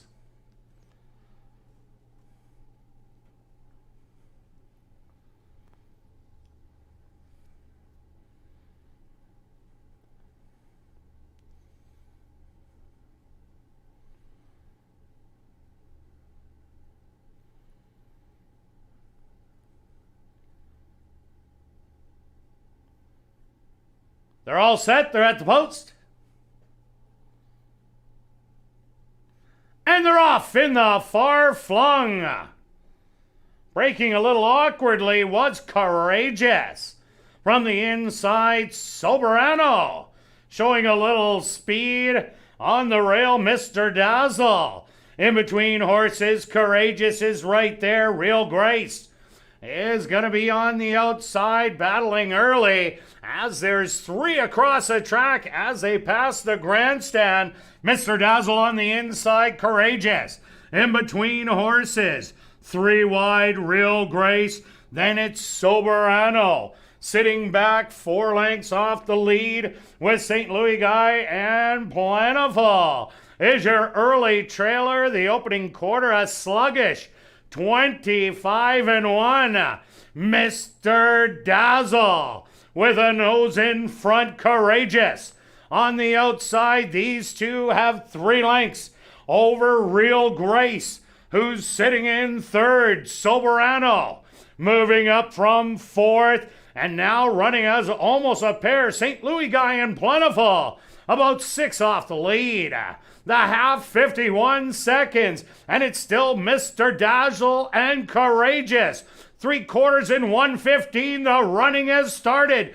These two are now getting collared 3 wide as Real Grace has made the move and pulls 3 deep as they hit the head of the lane. It's Courageous in between horses, Mr. Dazzle on the rail, Real Grace on the outside. Here comes Plentiful, but is running out of room at the 16th pole. St. Louis Guy on the far outside. Real Grace trying to hang on and will do it in the far flung. Second's going to go to Plentiful. Third's going to go to Soberano. And it looked like 4th was St. Louis Guy.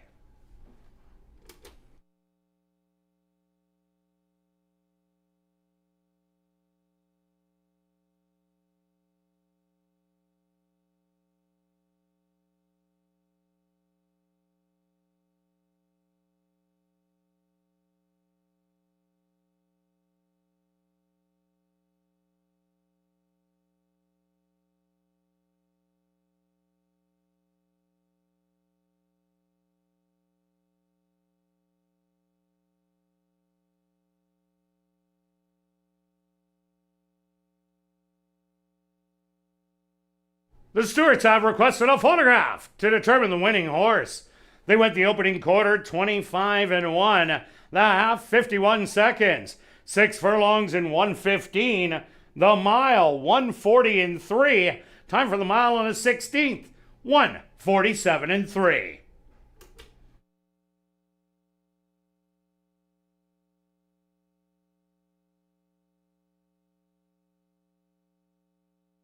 Results of the photo show the winner number 6, Real Grace. Second goes to number 5, Plentiful. Third to number 3, Soberano. And 4th to number 4, St. Louis Guy.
Now entering the winner's enclosure, the official winner of the far-flung overnight stakes. That's number 6, Real Grace.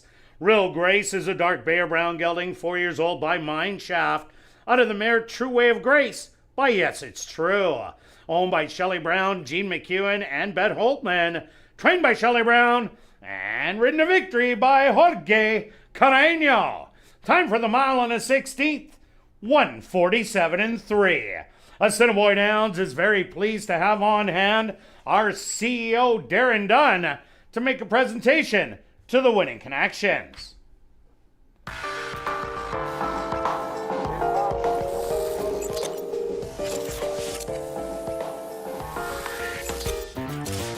Race 3 is official in the upcoming 4th race. Kicking off $25,000 guaranteed pick 4 wagering. There are no changes. We'll carry on with the rest of the changes in this evening's pick 4. And there's no changes in race 5, 6, or 7. $25,000 guaranteed pick 4 wagering starts right here in race 4. They go to post in 20 minutes. They're at the post. And they're off in the far flung. Breaking a little awkwardly was Courageous. From the inside, Soberano. Showing a little speed on the rail, Mr. Dazzle. In between horses, Courageous is right there. Real Grace is going to be on the outside, battling early as there's 3 across the track as they pass the grandstand. Mr. Dazzle on the inside, Courageous. In between horses, 3 wide, Real Grace. Then it's Soberano. Sitting back 4 lengths off the lead with St. Louis Guy and Plentiful. Is your early trailer. The opening quarter, a sluggish 25-1. Mr. Dazzle with a nose in front, Courageous. On the outside, these two have 3 lengths over Real Grace, who's sitting in 3rd, Soberano. Moving up from 4th, and now running as almost a pair, St. Louis Guy and Plentiful. About 6 off the lead. The half, 51 seconds, and it's still Mr. Dazzle and Courageous. 3/4 in 1:15, the running has started. These two are now getting collared 3 wide as Real Grace has made the move and pulls 3 deep as they hit the head of the lane. It's Courageous in between horses, Mr. Dazzle on the rail, Real Grace on the outside. Here comes Plentiful, but is running out of room at the 16th pole. St. Louis Guy on the far outside. Real Grace trying to hang on and will do it in the far flung. Second's gonna go to Plentiful. Third's gonna go to Soberano. And it looked like 4th was St. Louis Guy.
And welcome back down the paddock for race number 4. We have a $1,500 claimer for the boys, 3 and up. They're going to go 6 furlongs, kicking off $25,000 guaranteed pick 4 wagering, and a special welcome to TVG and all their viewers joining us. The Far Flung, what a chess match. It was. For starters, it lived up to the billing. It was such a good horse race to watch. Absolutely great ride by Carino. He starts out wide. I'm thinking, what's he going to do? Didn't interrupt the horse at all, just kind of pulled in and waited. And you thought another horse would make the move first. Real made the first move, and Plentiful was flying late. He was just up against it. Up against no early pace. Correct. That was a snail's pace early on. Yeah, so good. It's just exciting to watch those kind of races. And now we move into another tricky race, but the competition's... Yeah, we go from one level to another. We're at the bottoms. Yeah, and so you can trust those horses in that last race. You just had to figure it out. This one, it's going to be tricky to figure the race shape or how it's going to go, and you can't trust them. So tread lightly or carefully. You may not want to key a horse. Well, maybe you're something that you might key a horse in this type of race there. Oh, for sure I would. You know that, Stretch. All right. Let's start with my very lukewarm selection because I've got to make 3 selections on the screen. I'm going to go to the 1, 9-1. I like that for this price, this level. Why do I like this horse, you probably ask? There's a few reasons. I like the first 2 starts here at ASD. The horses chase some other speed. And we've seen already that speed in a couple of the races has carried away a long way. And so now I like my selection a little bit more. Because of that, I think Shamari might just send this horse or be right close to the rail or the lead. And we're not sure about the rail yet, but doesn't look like it's a bad spot to be. So that's my top selection. Yeah, a couple horses already rallied up the rail and we're in the photos for second. So I like Road Romeo to get a piece of it. I also like number 2, Lai Pan. This horse had a really good second place finish 2 outs ago to Valid Thor, who was the big favorite that day. And the time before that, battled on the front with Thin Line, Commander McDivitt, and Valid Thor was third in there, got beat by 10. Most recently, the horse broke slow, steadied on the backstretch, lost all chance, but still didn't run a bad race. Was only beaten by 6 lengths. Jenna Robbins is making her training debut in here, currently at 5-2. I think this one has a big shot to get it done. Yep, that's fair. Good luck to Jenna on her first start here. My second choice, I'm trying to play all the scenarios because I think you have to play that kind of angle in this leg. And I went to the 4. 4 was in racing against horses that have already, most of them have already won. And I just think if some of those top horses were in this race, they'd be very tough to beat. The horses had a bit of trouble last time. Zentino jumps aboard. He's been riding very well. Again, kind of searching in case there's a battle. And maybe if this horse sits a little bit closer, maybe that horse gets up.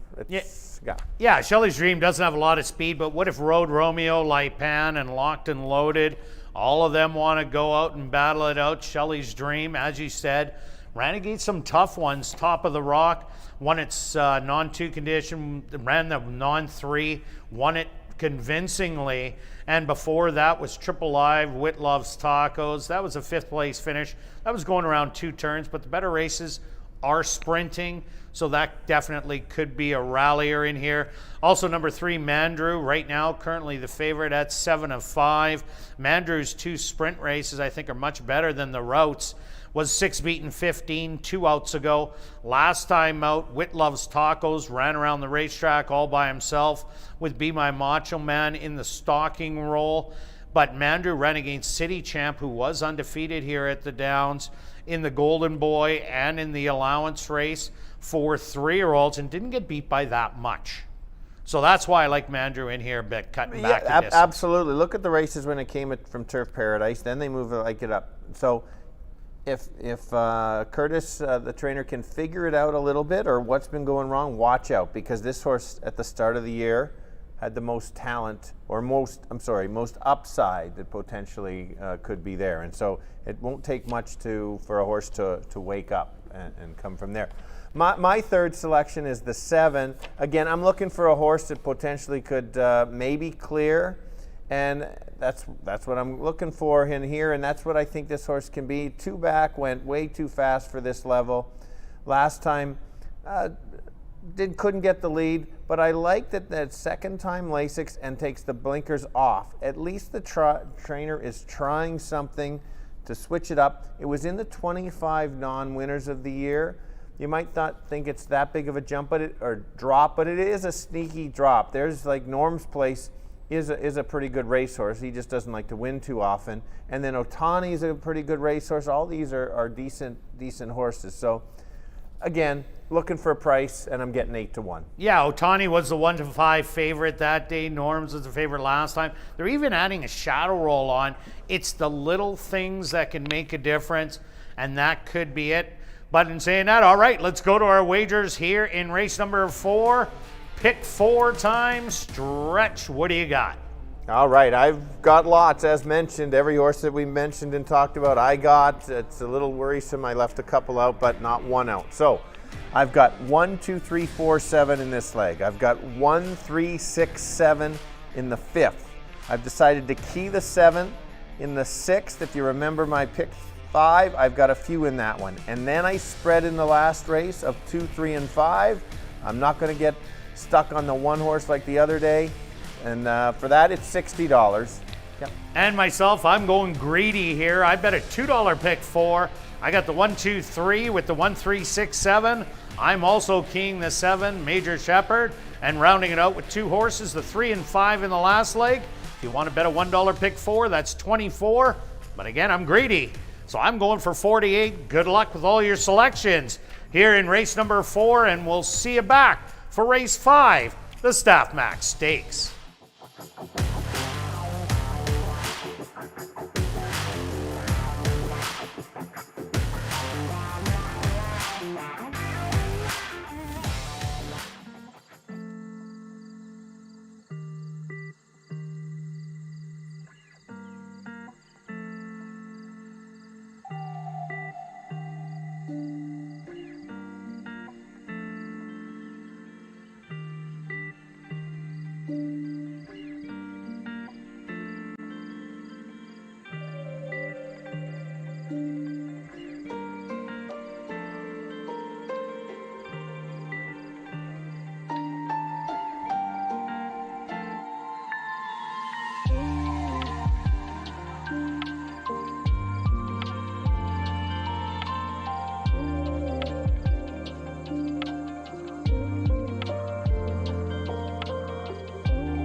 The horses are on the track for race number 4. They're going to go 6 furlongs for $8,500. Number 1 is Road Romeo, owned by Daybird Racing Stable, trained by Lee Delaron with Shamari Muir. Number 2 is Lipan, owned and trained by Jenna Robbins, Stanley Chady Jr. aboard. The 3 is Mandrew, owned by Staff Max Stable, trained by Curtis Maxwell with Sheldon Chickanis. Number 4 is Shelley's Dream, owned by Henry Witt Jr., trained by Jerry Gorno with Rafael Zentino Jr. Number 5 is Boisterous Rascal, owned by Not 925 Stable, trained by Curtis Maxwell with Nyrone Austin. Number 6 is In Excess of Reality, owned by Vicky Hamilton, trained by Maria Stanford with Dwight Lewis. Rounding out the field is number 7, Locked and Loaded, owned by Dennis Bird and Lee Delaron, trained by Lee Delaron with Neville Stevenson. Post time for race number 4, 5 minutes away.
It's now 2 minutes to post time at ASD.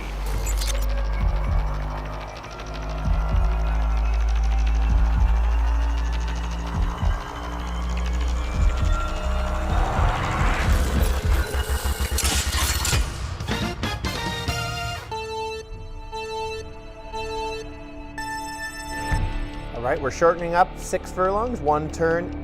Bottom levels, always strange things can happen, so I'm going to give you a couple of the long shots. I'm going to start with the 1, hoping the 1 is on or near the lead, going off at 8-1. Maybe you can steal it or sit just off and make a late move. If the 1 doesn't go, maybe the 7 horse will go. That's a big outside, long shot on the outside. That's the one. If 1 and 7 duel early, maybe you need a bit of a long shot. Don't like the price on the 4, but he'll be coming late. So I've got it 147. Kirt? Well, Stretch, you're kind of alluding to speed's going to do well, and I got the 2 Lai Pan. This is a horse that does have tactical speed. 2 outs ago, ran a good second place finish behind Valid Thor.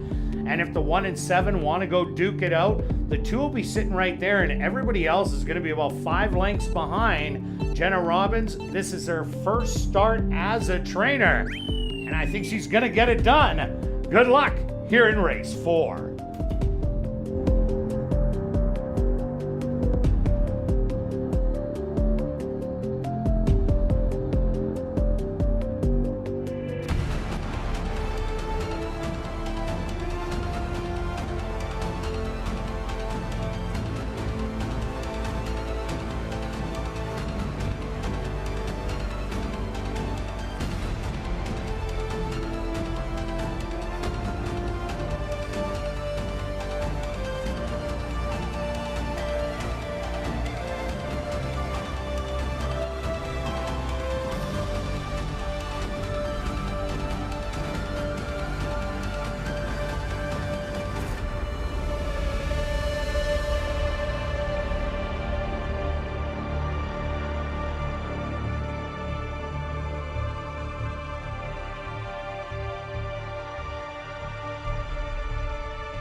Road Romeo, the first one to go in. Next in, Lipan. Mandrew, the co-favorite at 2-1, steps in.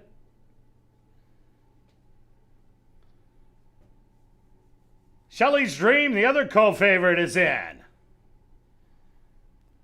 Boisterous Rascal's turn. 2 left to load. In Excess of Reality. And now just waiting on Locked and Loaded.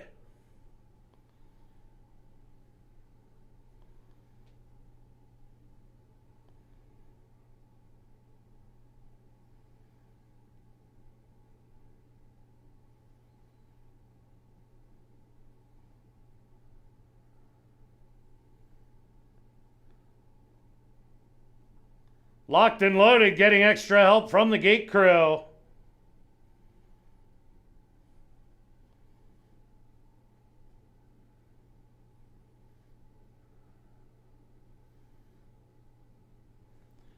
He's now in. They're at the post.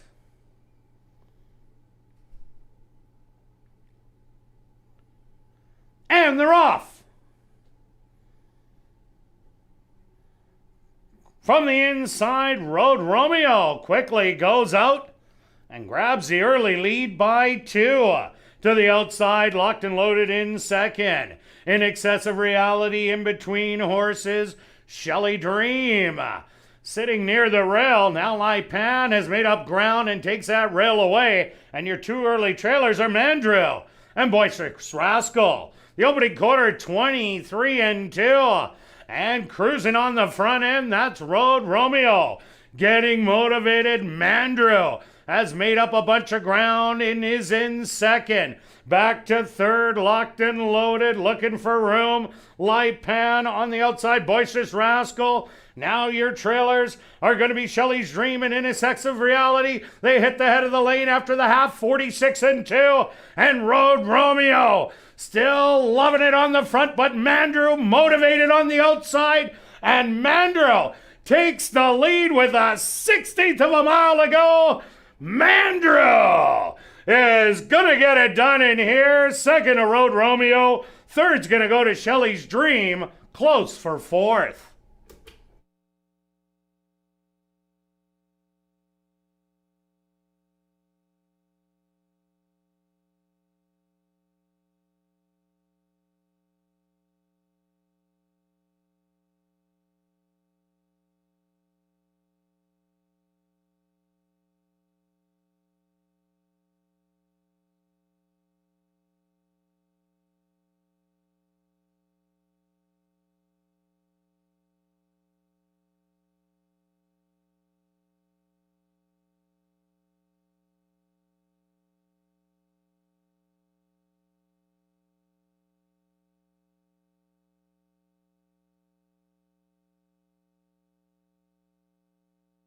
The Stewart's opposed to number 3, Mandrew, as your race winner. Second goes to number 1, Road Romeo. Third to number 4, Shelley's Dream. A photograph has been called to determine the 4th place finisher. They went the opening quarter 23-2, the half 46-2. Time for the 6 furlongs, 112-4.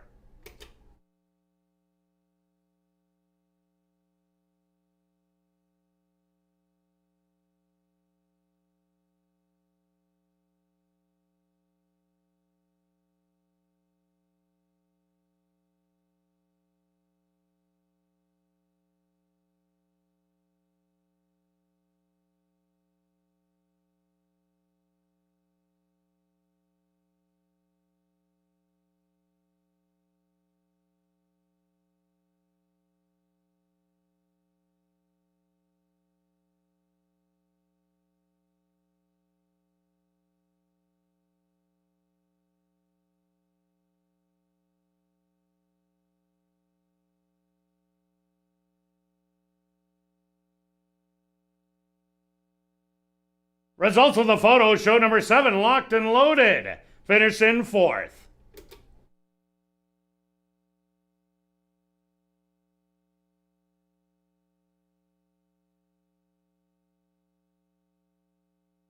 Now entering the winner's enclosure, the unofficial winner here in race number 4, that's number 3, Mandrew. Mandrew is a bay gelding, 3 years old, by Bodemeister, out of the mare Sarita by Indigo Shiner. Owned by Staff Max Stable, trained by Curtis Maxwell, and ridden to victory by Sheldon Chickeness. Time for the 6 furlongs, 1:12 and 4.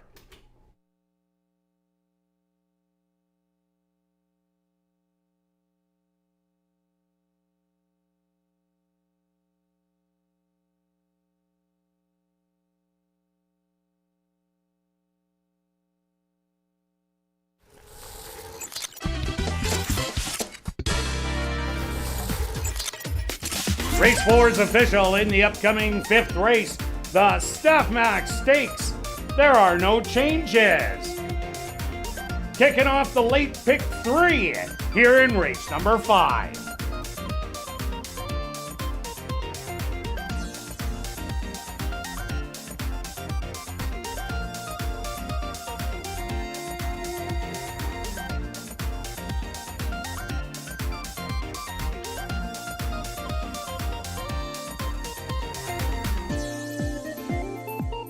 Now in, they're at the post.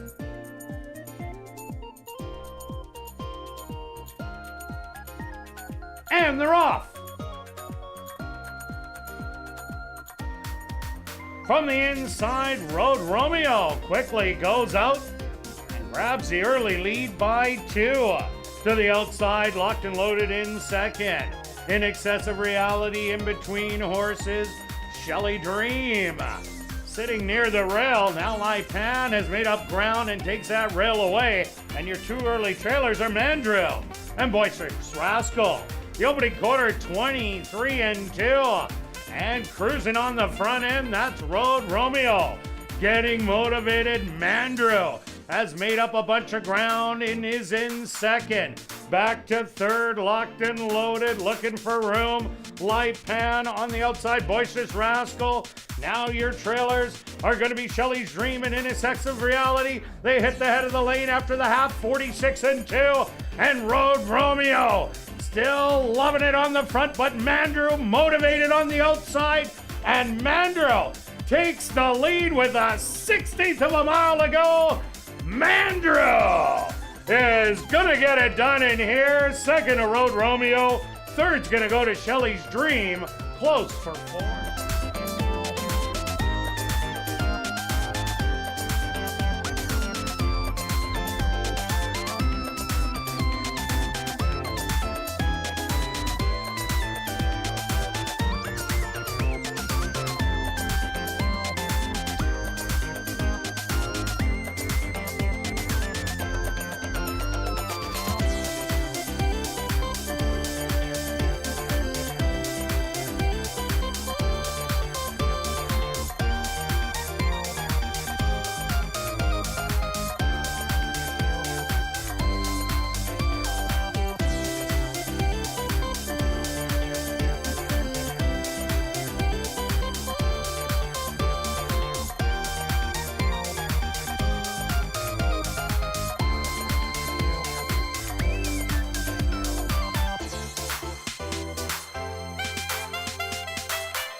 Ladies and gentlemen, turning your programs back to race number 4, we had 2 claims to report.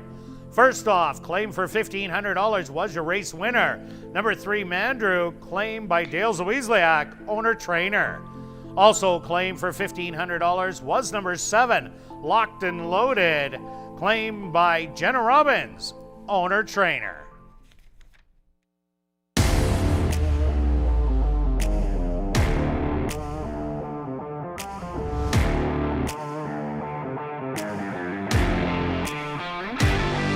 And welcome back down the paddock for race number 5, the Staff Max Stakes. For this $1,500 claimer for fillies and mares 3 and up that are non-winners of the year, they're going to go 6 furlongs, welcoming TVG and all their viewers here in race number 5. Stretch, Mandrew getting it done. Yeah, race kind of went how I saw it. I took the 1 as a long shot.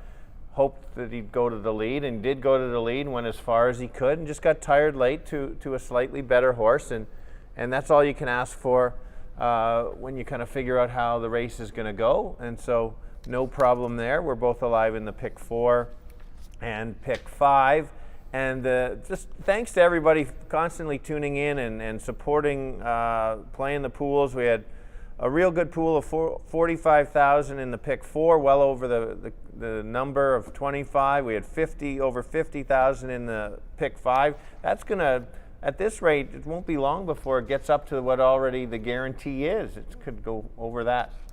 So another race similar to the race in the 4th. This time it's the girls going at the bottoms. Another one. I do like a horse a little bit more in this race, and that's the 7. And the reason why is the key is 2 races back, ran an extremely good race for this level. It was a slow day, so don't get caught on the time. Times I'm not a big fan of. You got to understand the variance. And last time out didn't get away that well and just kind of ran wide throughout, going 5 furlongs. I think this horse won't be on the lead, but I think the horse is going to be closer, kind of like the race on July 19th. I'm going to get a price. He's 6-1, might even go higher than that.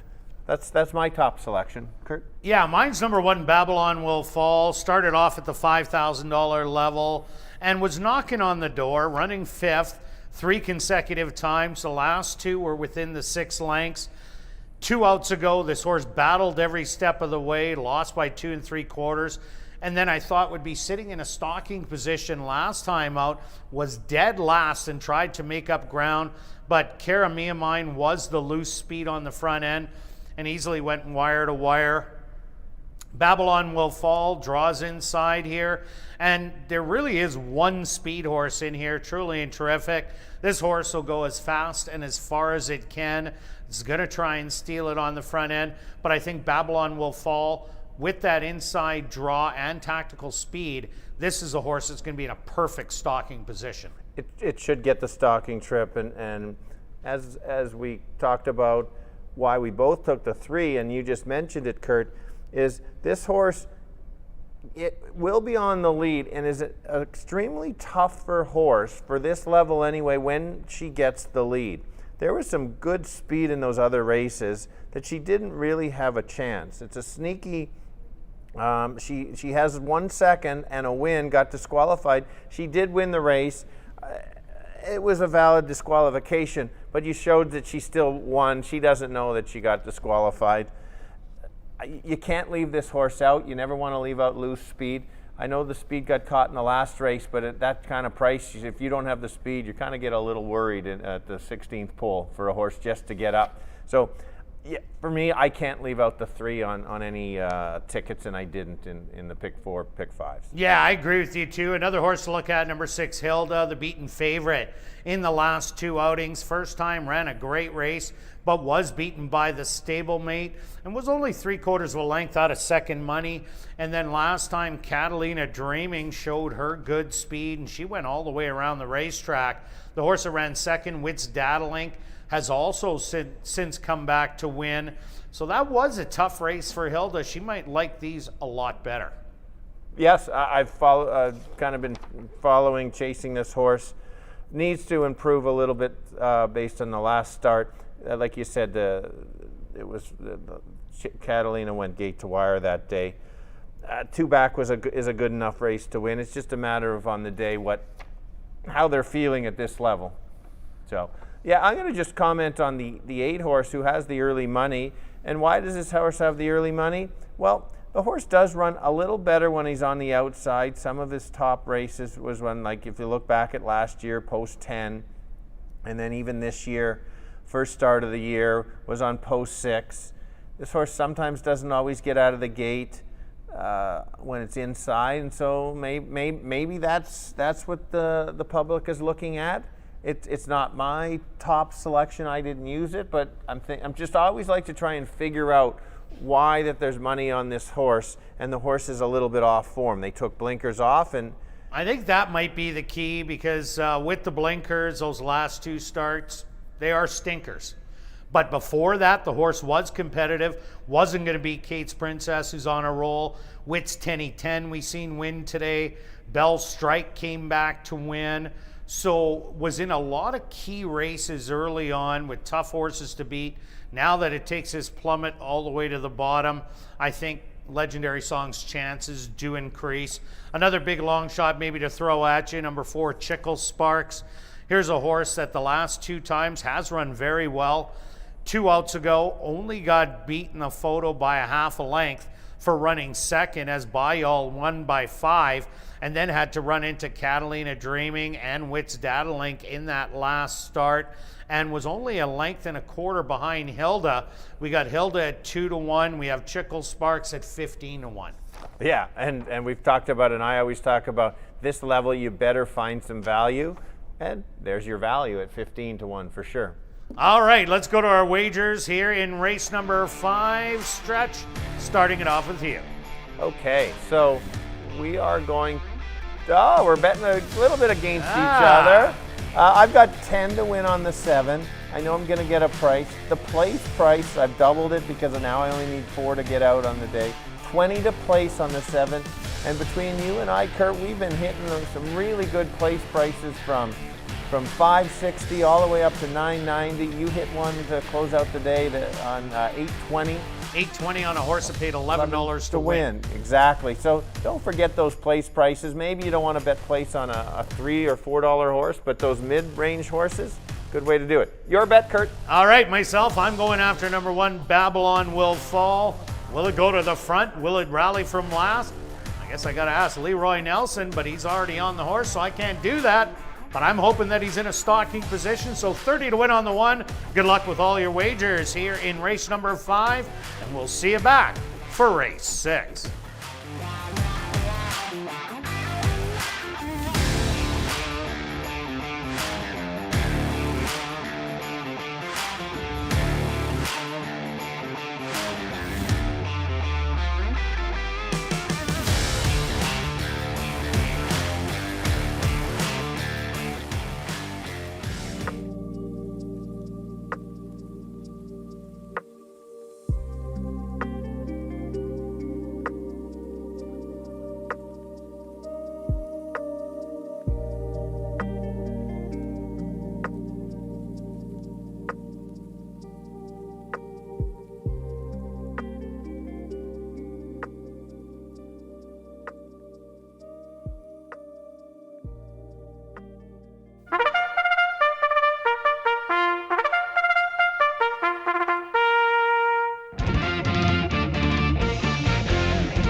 The horses are on the track for race number 5, the Staff Max Stakes. They're going to go 6 furlongs for $8,500. Number 1 is Babylon Will Fall, owned by Karen Bjarnson, trained by Tom Gardaby Jr. with Leroy Nelson. Number 2 is Witt's Mambo Jack, owned by Jennifer Tarancho, trained by Jerry Gorno with Sheldon Chickeness. Number 3 is Truly and Terrific, owned by Don Senebald, trained by Lee Delaron with Neville Stevenson. Number 4 is Chickle Sparks, owned by Monique Goulet, trained by Will Taranjo with Rafael Zentino Jr. Number 5 is Christmas Dance, owned by S&S Stables, trained by Maria Stanford with Nyrone Austin. Number 6 is Hilda, owned by George Toronjo, trained by Will Toronjo with Antonio Whitehall. Number 7 is Western Mongolia, owned by Black Diamond Stable, trained by Tom Gardapi Jr. with Shamari Muir. Rounding out the field is number 8, Legendary Song, owned by Manny Miaderos and John Clement, trained by Jim Donnelly with Richard Mangley. Post time for race number 5, the Staff Max Stakes. They go to post in 5 minutes.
It's now 2 minutes to post time at ASD.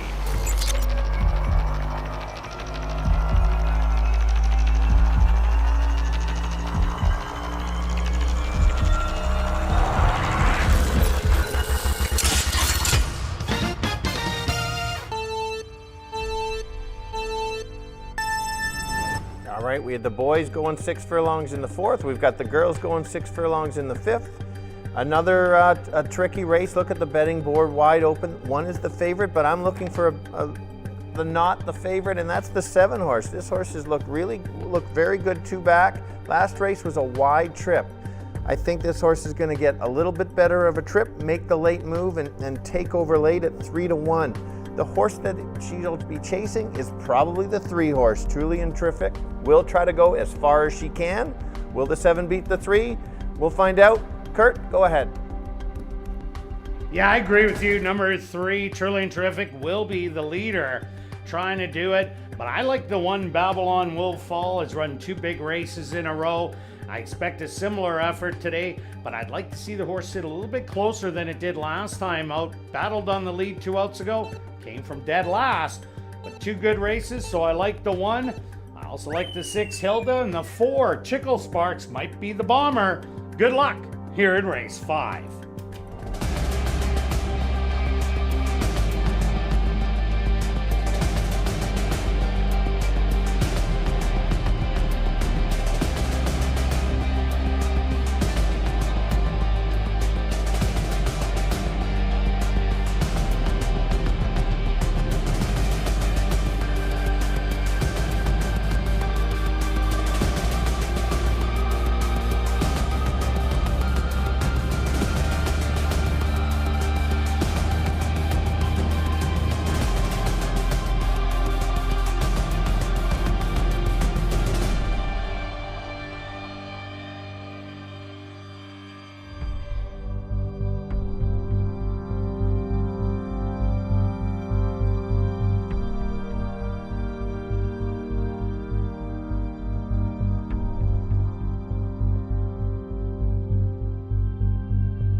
Babylon will fall. The co-favorite steps in.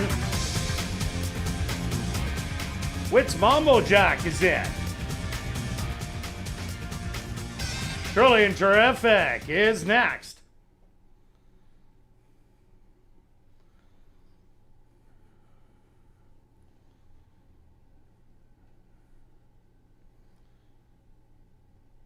Chickle Sparks from the middle steps up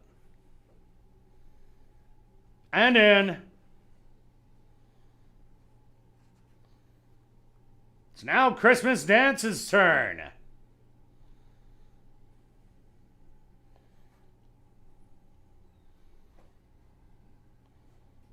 Hilda, the other co-favorite, is in. 2 left to load. Western Mongolia.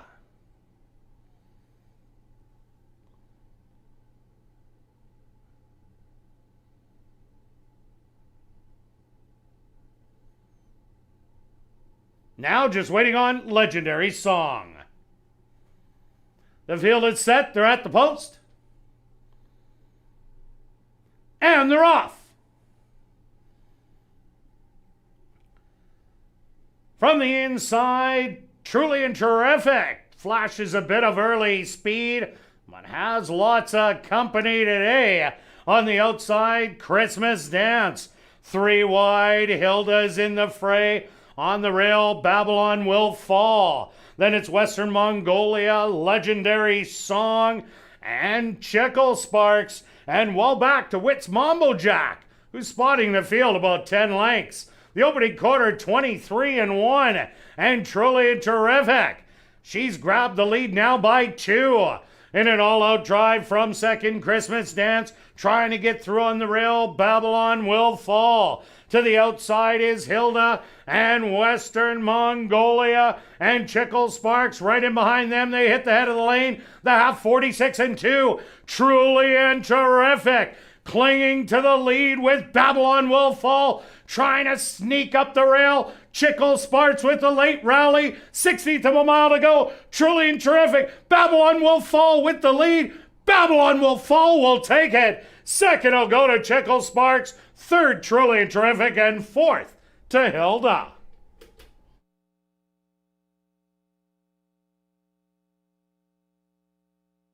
Ladies and gentlemen, please hold all tickets. A Stewart's inquiry into the running of race number 5.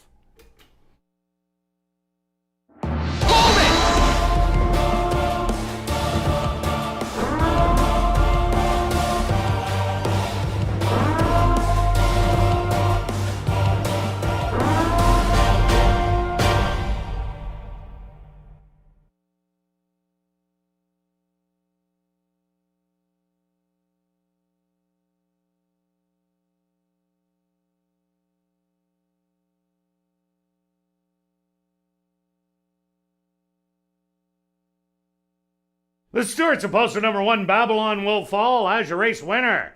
Second goes to number 4, Chickle Sparks. Third to number 3, Truly and Terrific.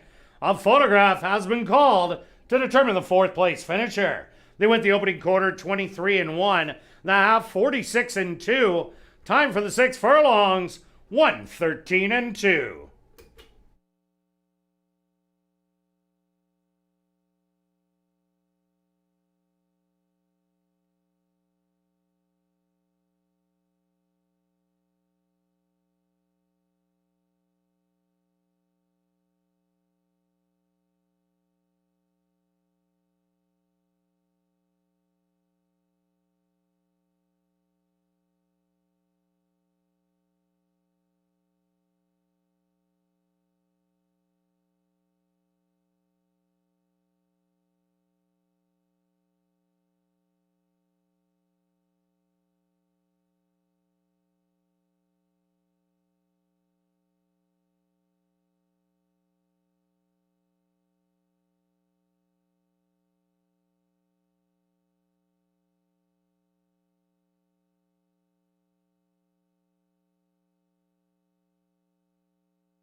Now entering the winner's enclosure, the unofficial winner here in race number 5, the Staff Max Stakes. That's number 1, Babylon Will Fall. Babylon Will Fall is a dark bear brown mare, 6 years old, by Take Charge Indy. Out of the mare Cloudy in San Diego by Warpass. Owned by Karen Bjarnson, trained by Tom Gardapi Jr., and ridden on official victory by Leroy Nelson. Time for the 6 furlongs, 1:13 and 2.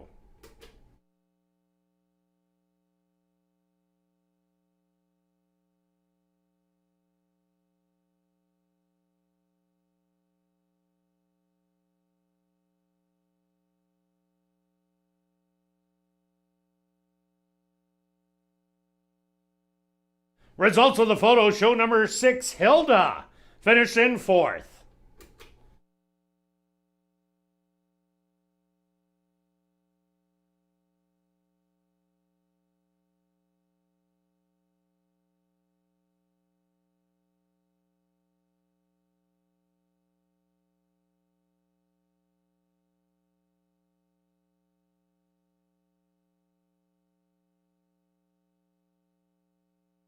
Ladies and gentlemen, the stewards have removed the inquiry sign off the board. There will be no change. Race 5 is now official. In the upcoming 6th race, there are no changes. Kicking off late double wagering here in race number 6.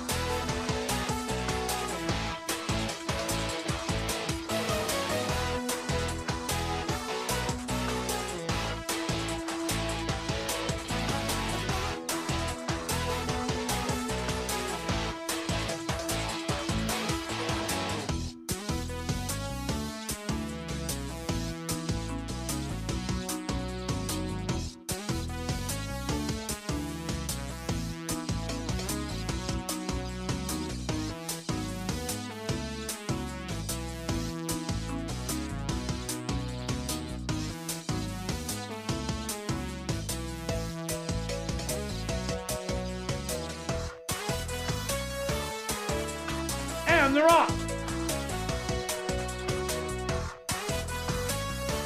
From the inside, truly and terrific. Flashes a bit of early speed. Has lots of company today.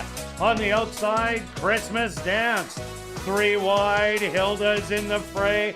On the rail, Babylon Will Fall.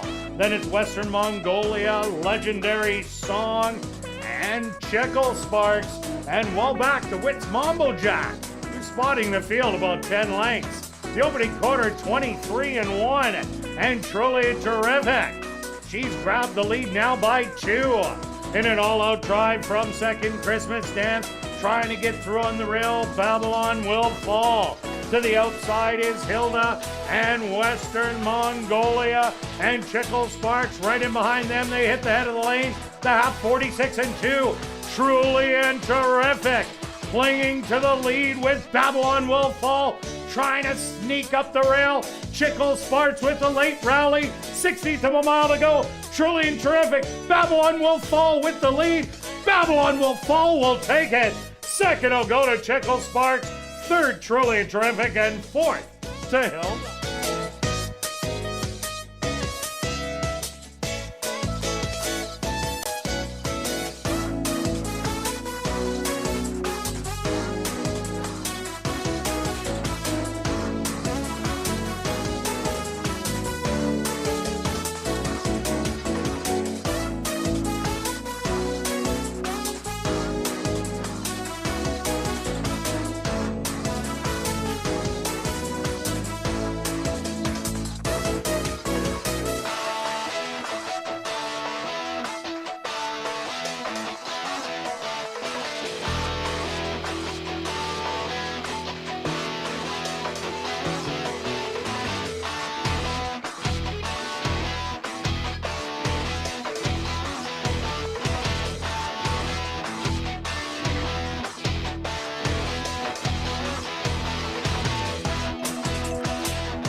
Ladies and gentlemen, turning your programs back to race number 5, we had a claim to report. Claim for $1,500 was number 3, Truly and Terrific, claimed by Black Diamond Stable trainer Tom Gartby Jr.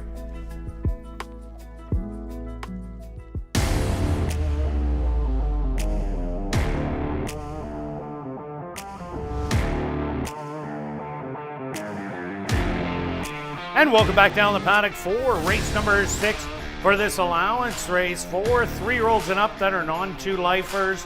They're going to go the mile distance. And welcome again to TVG and all their viewers. Stretch, I picked the winner. You did get a winner, and you bet the winner, so that's well done there. I think Leroy was listening to me. Don't be last. Don't battle for the lead. Take advantage of the rail. What a great ride. Just hug the rail all the way around. So you're taking all the credit? Of course I am. All right. I can do that every now and then. All right. Well, all right. That's interesting. Okay. The rail looks pretty good. He did give the horse a very good ride and came up the rail. Couple notes you may want to make note of that 4-horse. That horse had a few checking problems. I'm starting to believe the outside might not be as good. So we'll see with these last 3 races. We're going a mile. Some decent horses here that have showed that they can run at times. The owners and trainers have far from given up hope on these horses because they certainly still have a good future going. And I'm going to start with the betting public's horse, and that's the 7. This horse has impressed me multiple times on the versatility of what this horse can do, whether it's on the lead or not. Came from Century Mile and always went to the lead. First start here, terrible start, and closed. And then first race going 2 turns, runs a real good race in the Derby trial. Maybe it wasn't super fast run, but it did try something. And in the Derby, couldn't possibly get the lead with my optic in there, but ran a nice even race. It's a good move on the trainer here. Didn't go last week going short.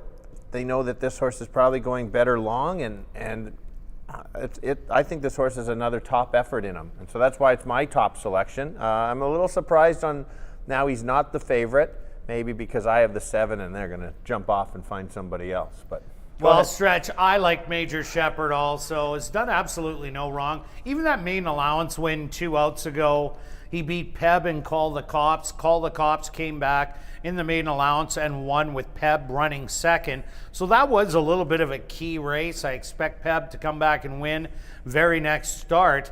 But Major Shepherd, what he's shown me, as you said, he has speed, so he can stay close or he can rally. This horse can do anything and has yet to run a bad race.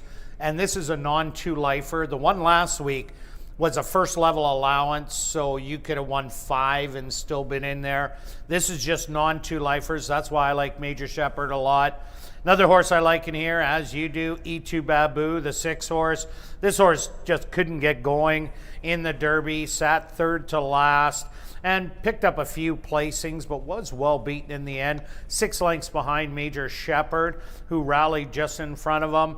But I think this horse is much better. If it runs that race of 2 outs ago against the older horses, Gold Buyer and McKeag, this horse can definitely be a big factor. Agree, and that's why it's my second choice. This horse is going to run basically like Plentiful in the stake race. Is going to have to sit back and make late close. If there is no pace to run at, you're not going to hear the 6 really make that much of a difference in the race because it's so slow. If there is a pace battle, watch out for the closer. So that's where you got to be hesitant on these horses. I like them at 4-1 for sure. My third choice is the 1, and I'm using the same angle that I like the horse Freezing Jimmy that won on Wednesday last week, I believe. It's a fresher horse, ran nice last time, finally woke up. The efforts on those previous races was against older horses. Looks terrible, but Jared brings the horse here and runs a very nice first race over the track, and then comes back with 2 extremely good work. So I'm not leaving this horse out to potentially be maybe a 2nd or a 3rd, sits a little closer. And so that's why I've got him on my 3rd choice. Yeah, Freezing Jimmy was the one that won that first level allowance last week. But I also like number 2, Euro Silver Biz. This horse went from 6 furlongs to 1 mile and an eighth, getting beat at 6 furlongs. And this horse had to chase every step of the way to Myopic, got beat by 17 in the end, but that was 1 mile and an eighth. Now they get to cut back to 1 mile. This horse has 1 mile at Aqueduct early on in February, where it ended up getting beat by 14 in there. But this horse just might get loose. It's definitely the quickest in the field. More speed than Major Shepherd. It's just whether they're going to let him do everything he wants on the front end. That's the big key. Correct. Agree. Couple other horses to throw in. What about number 3, Benroy, Assiniboia Racing Club? Yes, it just broke its maiden for $5,000, but this horse is an improving horse. You want one to throw in your tries and supers. Watch for Benroy. I expect this horse to make late run, even though it's taken a huge jump in class. Yeah, and just to briefly mention, the 4 ran a nice big race, going 2 turns for the first time, then was in the post 12. There hasn't been many post 12s today in the toughest 3-year-old race of the year. You're going to throw that race out completely. You get Antonio up. You're 11-1. I think I wouldn't leave him out if he was in a trifecta. All right, let's go to our wagers here in race 6. Stretch, what do you got for us? I'm just doing an easy $3 exactor box. I do have the 7 keyed in a couple things. So yeah, $3 exactor box, 1, 6, and 7. And myself, I'm going after the late daily double. I'm taking a $10 double, the 7 with the 3 and 5. That'll cost you $20. Good luck with all your wagers here in race 6, and we'll see you back for race 7.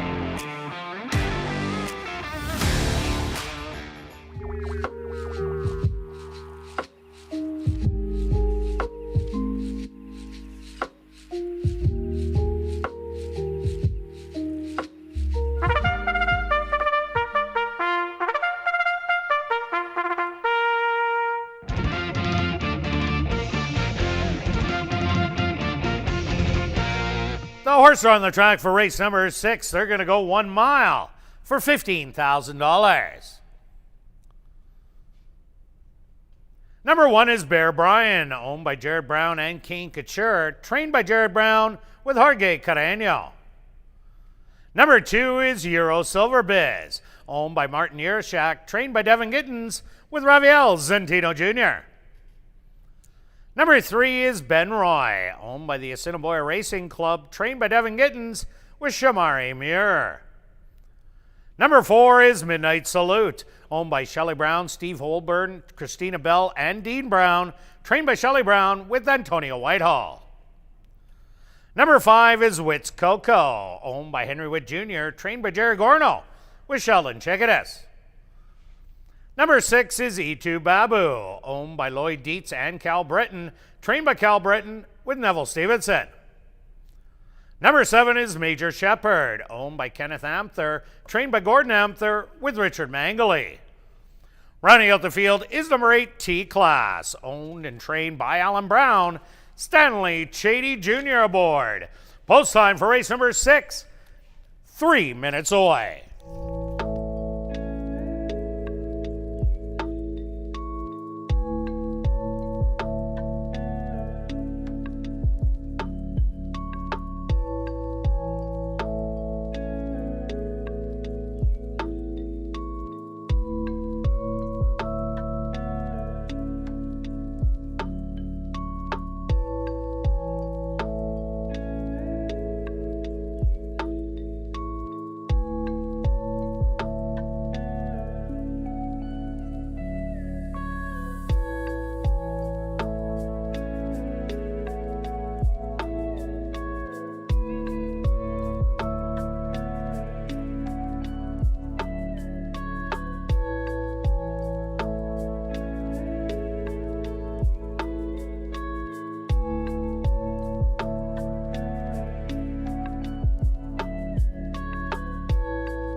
It's now 2 minutes to post time at ASD.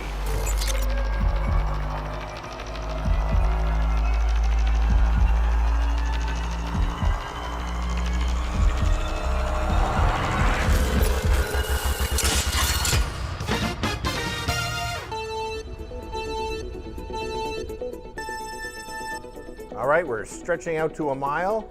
Some solid 3 and 4 year olds here. I've landed on the 7 horse, which is a lukewarm co-favorite with the 2.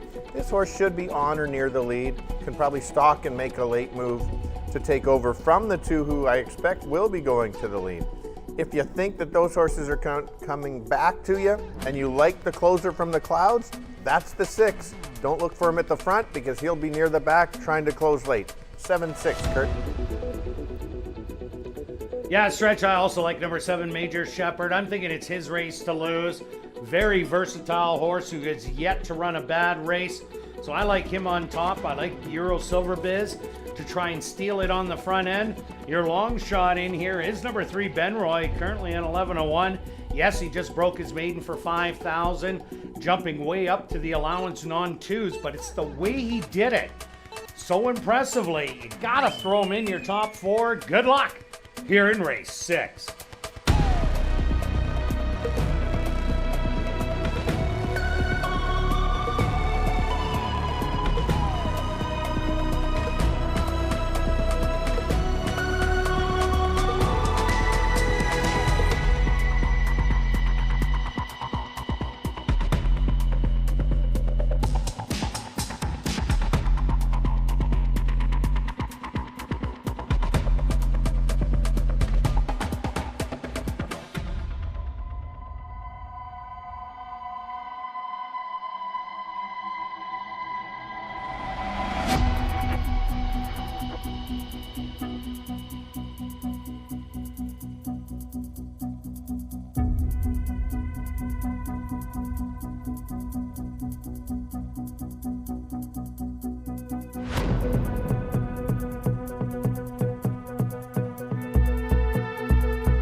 Post time!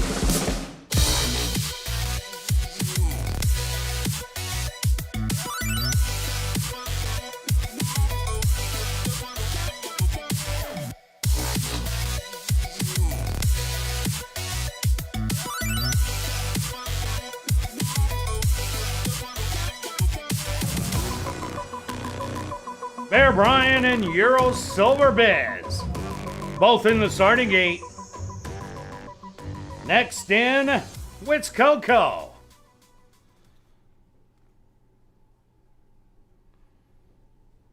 Next up will be E2 Babu.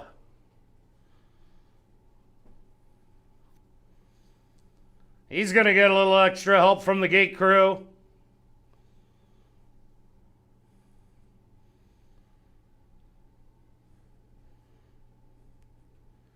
Now the current favorite at 3-2, Major Shepherd, steps in.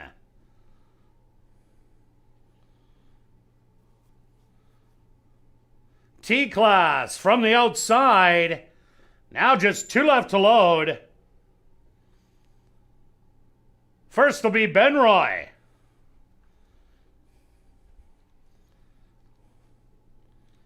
He'll load without the rider, Shamari Muir. Once Benroy is in the starting gate, he will climb back aboard.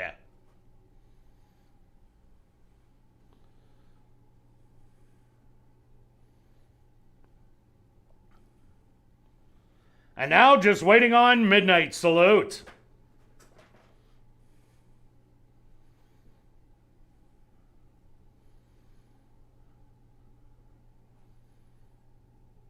They're all set. They're at the post.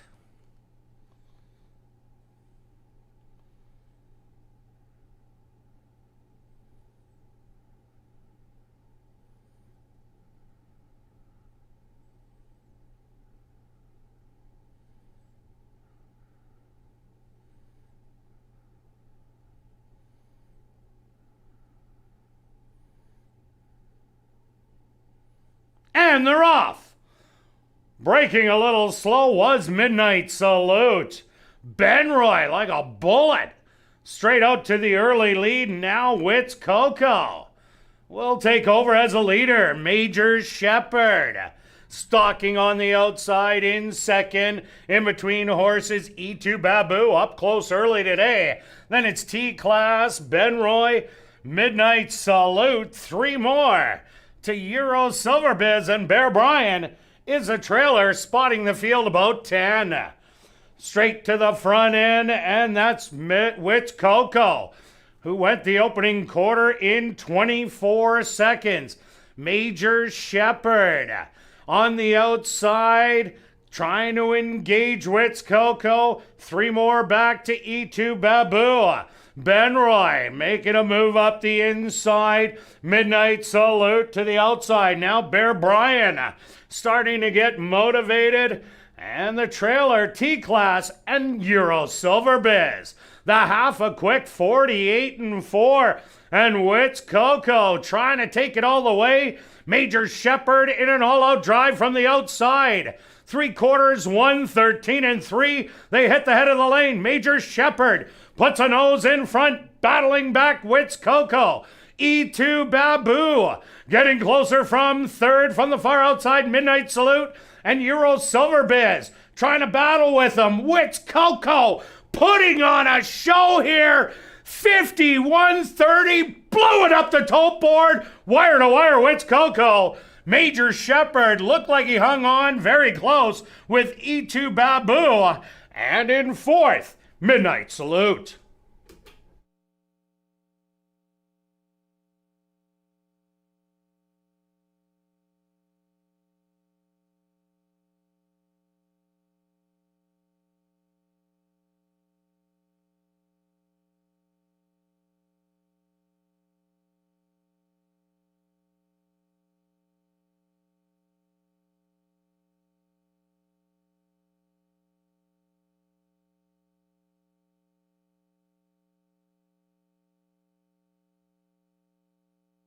The Stewart's opposed to number 5, Wits Coco. As your race winner, a photograph has been called to determine the place and show positions. They went the opening quarter in 24 seconds. The half, 48-4. 6 furlongs, 1:13-4. Time for the mile, 1:41.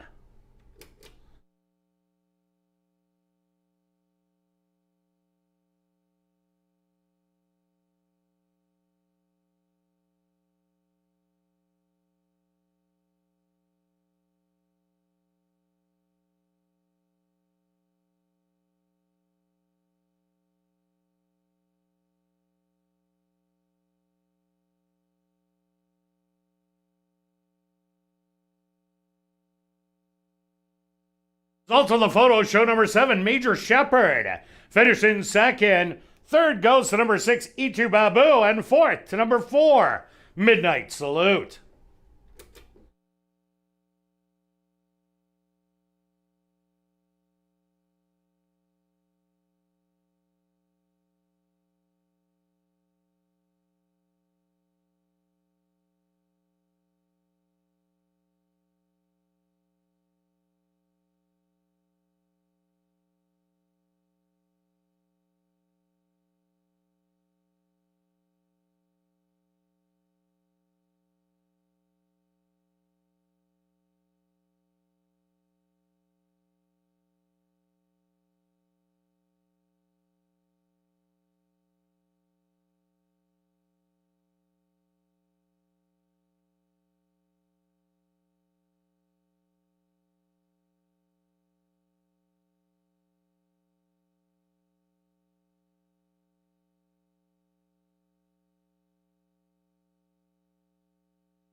Now entering the winner's enclosure, the official winner.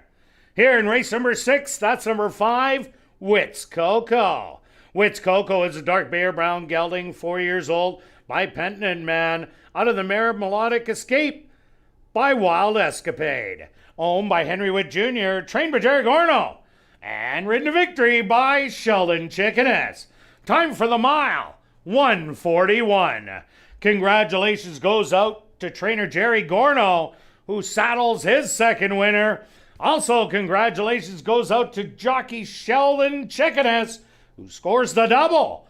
2 wins for jockey Sheldon Chickeness. Race 6 is official in the upcoming 7th race. Kicking off Jackpot High 5 wagering. There are no changes. The Jackpot High 5 carryover, just over $105,000 here in race number 7.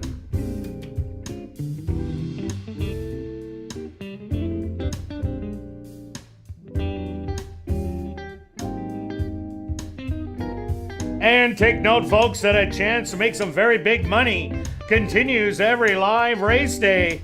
You will be guaranteed $250,000 if you have the single winning ticket in the Jackpot Pick 5. This will continue for Tuesday and Wednesday until the end of the race meet on September the 15th, or until the $250,000 jackpot is won. Jackpot Pick 5 tickets, just a reminder, are only 20 cents each.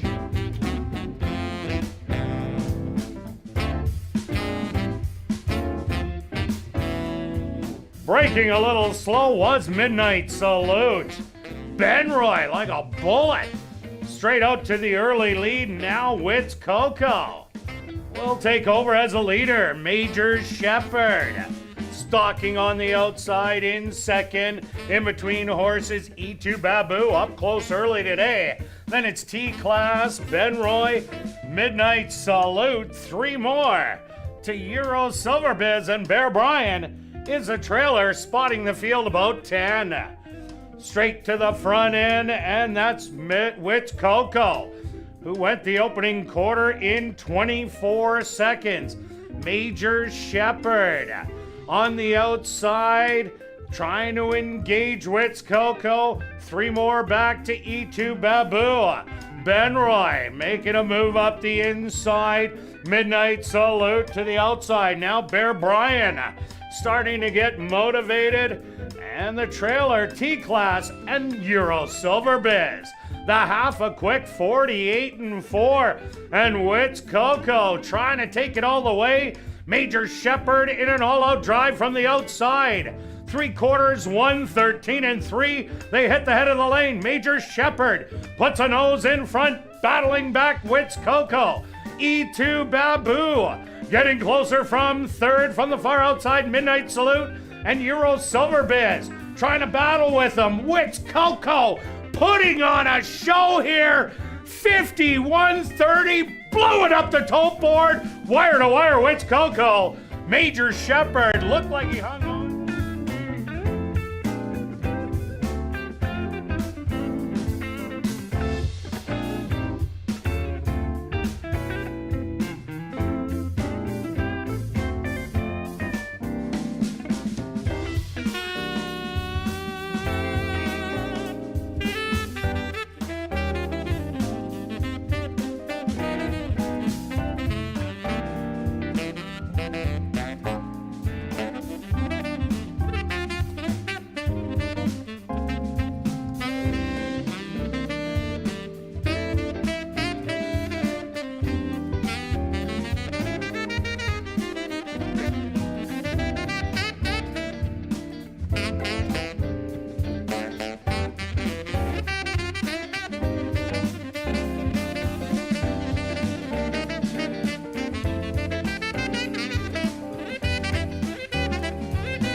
And welcome back down the paddock for race number 7 for this $2,500 claimer.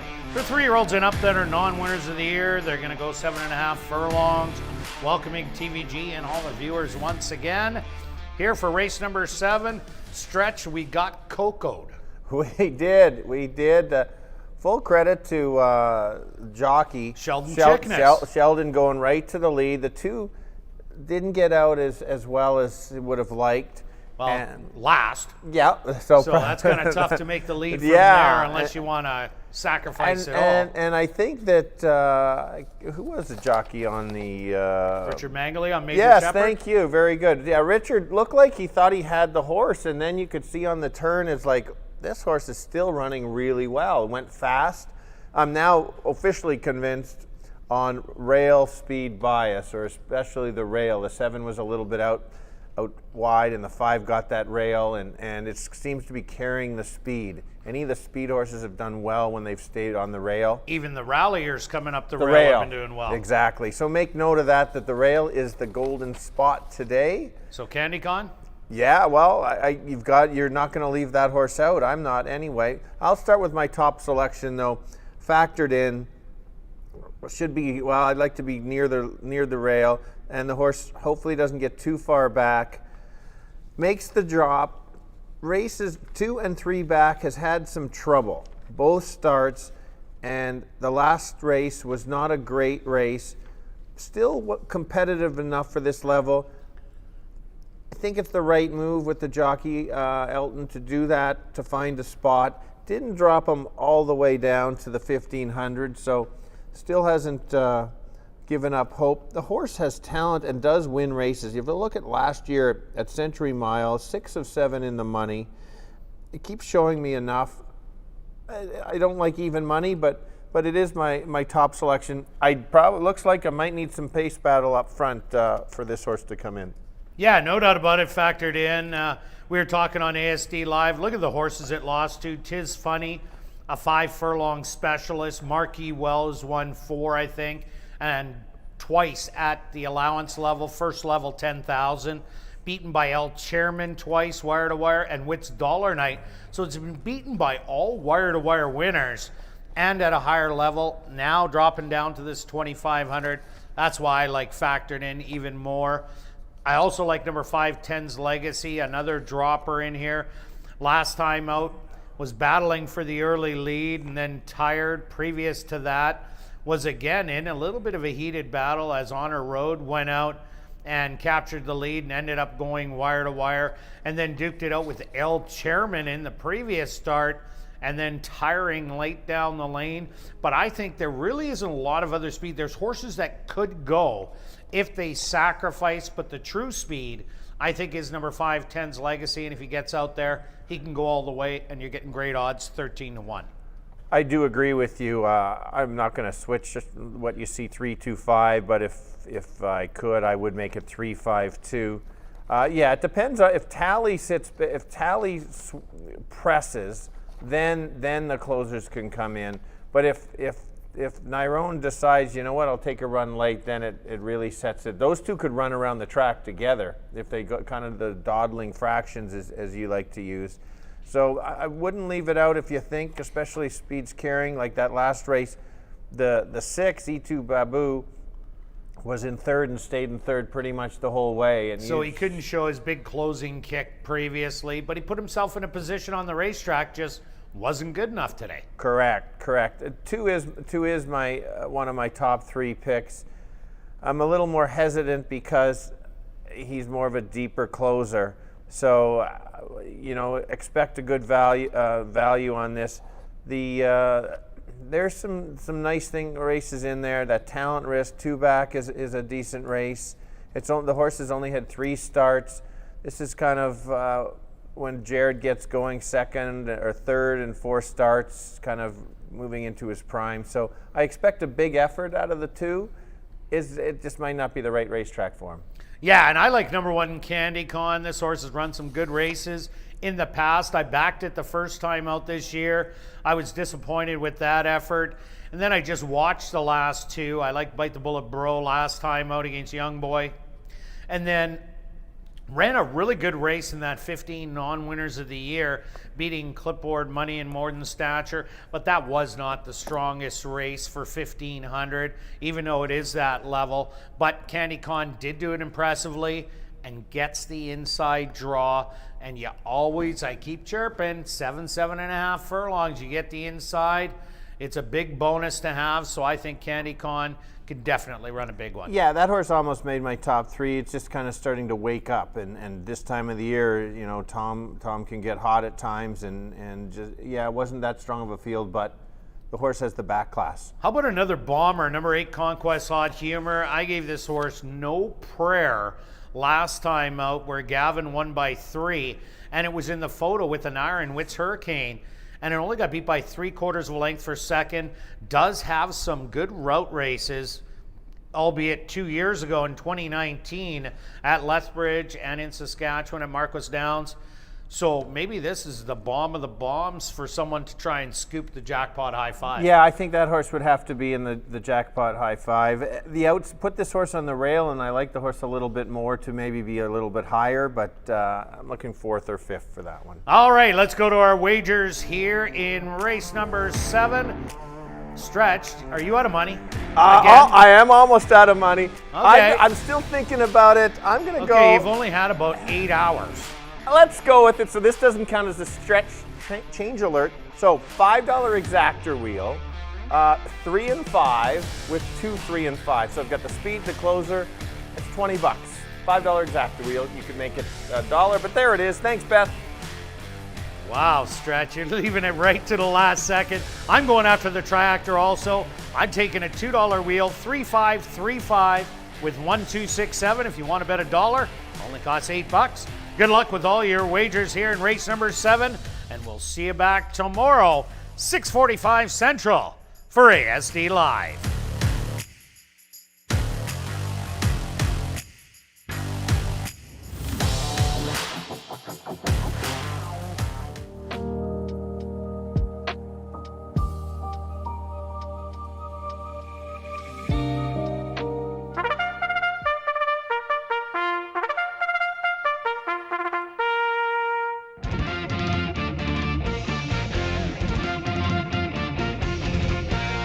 The horses are on the track for race number 7. They're going to go 7.5 furlongs for $9,400. Number 1 is Candy Con, owned by Black Diamond Stable, trained by Tom Gardapi Jr. with Shamari Muir. Number 2 is Big Egypt, owned by Garth Grider and Violetta Adamchuk, trained by Jared Brown with Jorge Carreño. Number 3 is Factored In, owned by Prairie Wind Stables and Louise McCallum, trained by Elton Dickey with Leroy Nelson. Number 4 is Dust Roller, owned by Rick Lowe, trained by Mike Taphorn with Neville Stevenson. The 5 is Ten's Legacy, owned by Bill Michael and Wind Answer Stable, trained by Wendy Anderson with Stanley Chady Jr. Number 6 is Wits Hurricane, owned by Mike Taranjo, trained by Lee Delaron with Sheldon Chickanis. Number 7 is Tally, owned by Ryan DeJarlis and Dwight Taylor, trained by Ryan DeJarlis with Nyrone Austin. Rounding out the field is number 8 Conquest Hot Humor, owned by Michelle Poitras, trained by Lee Delaron with Raviel Zentino Jr.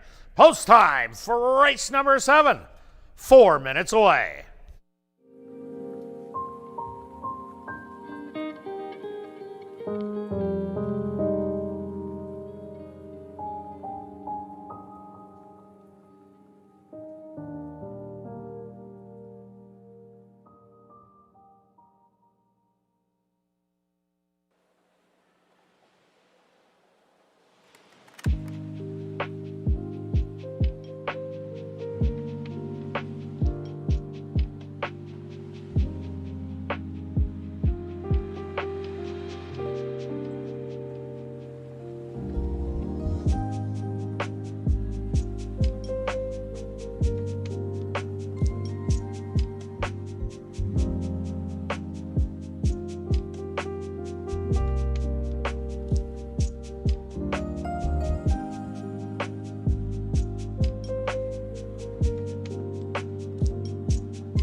It's now 2 minutes to post time at ASD.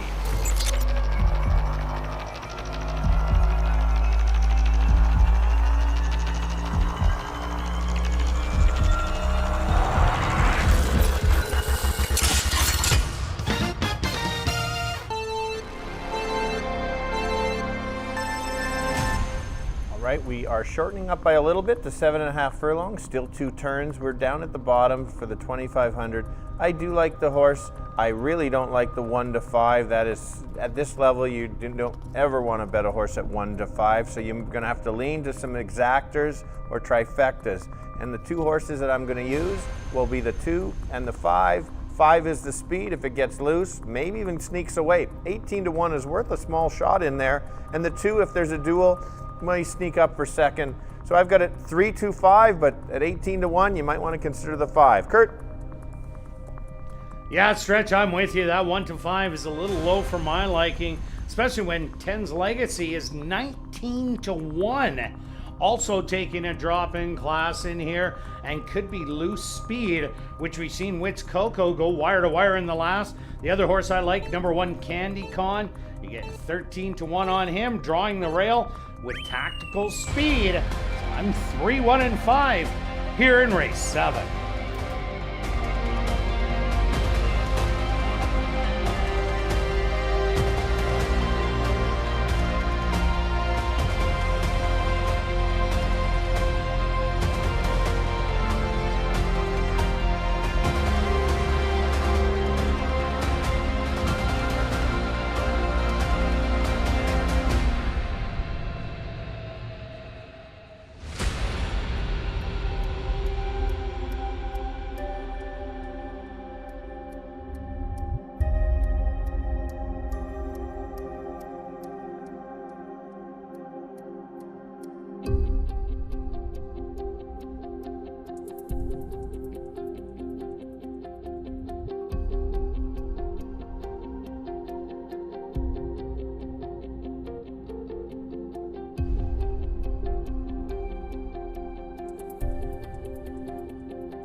Post time!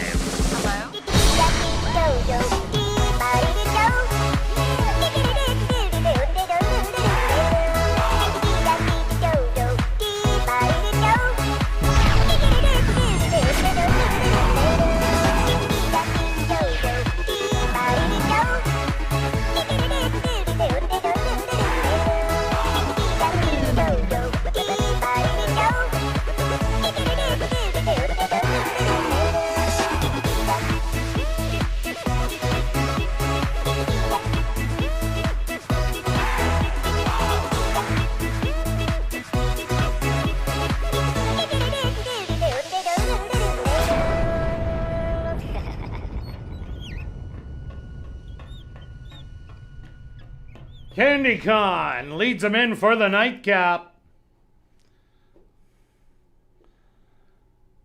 Big Egypt steps up and in.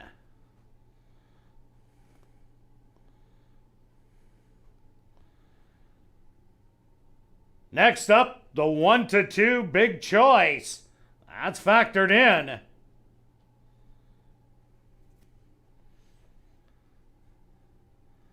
Dust Roller moves in. It's now 10's Legacy's turn.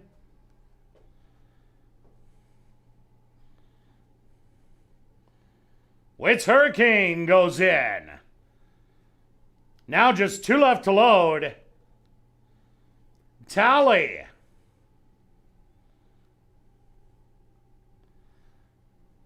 And just waiting on Conquest Hot Humor on the outside.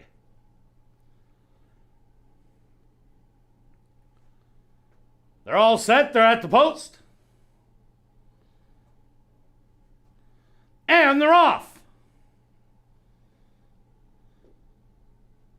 Factored in, shows a little bit of speed, but now taking over 10's Legacy. Will get the lead as they pass the grandstand for the first time. Candy Con on the rail in second, in between horses, factored in. 3 wides, Dust Roller, 4 wide, Tally. Then there's a gap of 5 more lengths back. Sitting is Wits Hurricane with Conquest Hot Humor. And Big Egypt is the early trailer. 25-1 the opening quarter. And 10's Legacy has that lead by a length and a half with Dust Roller to the outside. Candy Con still on the rail in third with Tally outside in fourth. In fifth, factored in. And they're starting to come from the back as the rallying pair is Big Egypt and Wits Hurricane. And Conquest Hot Humor well out of it. The half 49-2. 10's Legacy trying to take it all the way. Dust Roller to the outside, making a bid as they hit the head of the lane. Candy Con and factored in has lots of work to do from here. It's Dust Roller and 10's Legacy coming to the 16th pole, and Dust Roller goes on by, pokes ahead in front. Second, 10's Legacy, but Dust Roller takes it. 10's Legacy for second. Third's going to go to factored in, and fourth to Candy Con.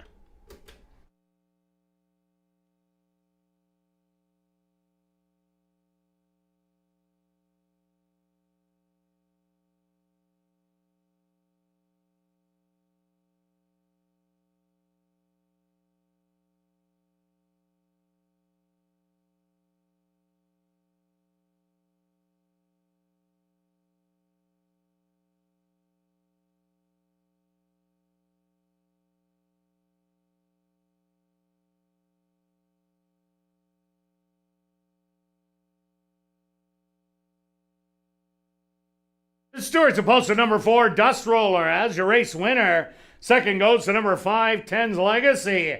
A photograph has been called to determine the show position. They went the opening quarter 25-1, the half 49-2. 6 furlongs, 115-3. Time for the 7.5 furlongs, 136.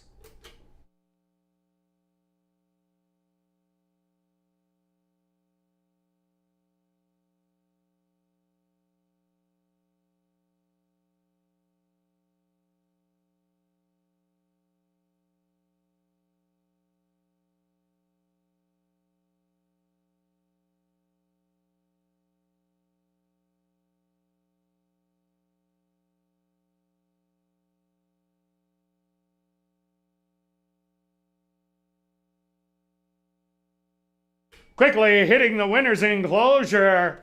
The unofficial winner here in race number 7, that's number 4, Dust Roller. Dust Roller is a big gelding, 6 years old by Datalink, out of the mare Technica by Arch, owned by Rick Lowe, trained by Mike Taphorn, and ridden on official victory by Neville Stevenson. Time for the 7.5 furlongs, 136.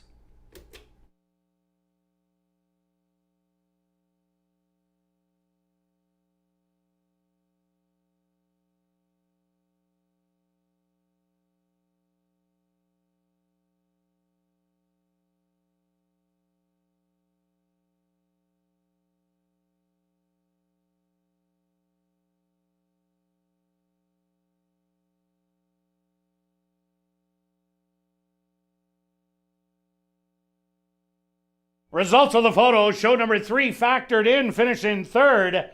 4th goes to number 1, Candy Con.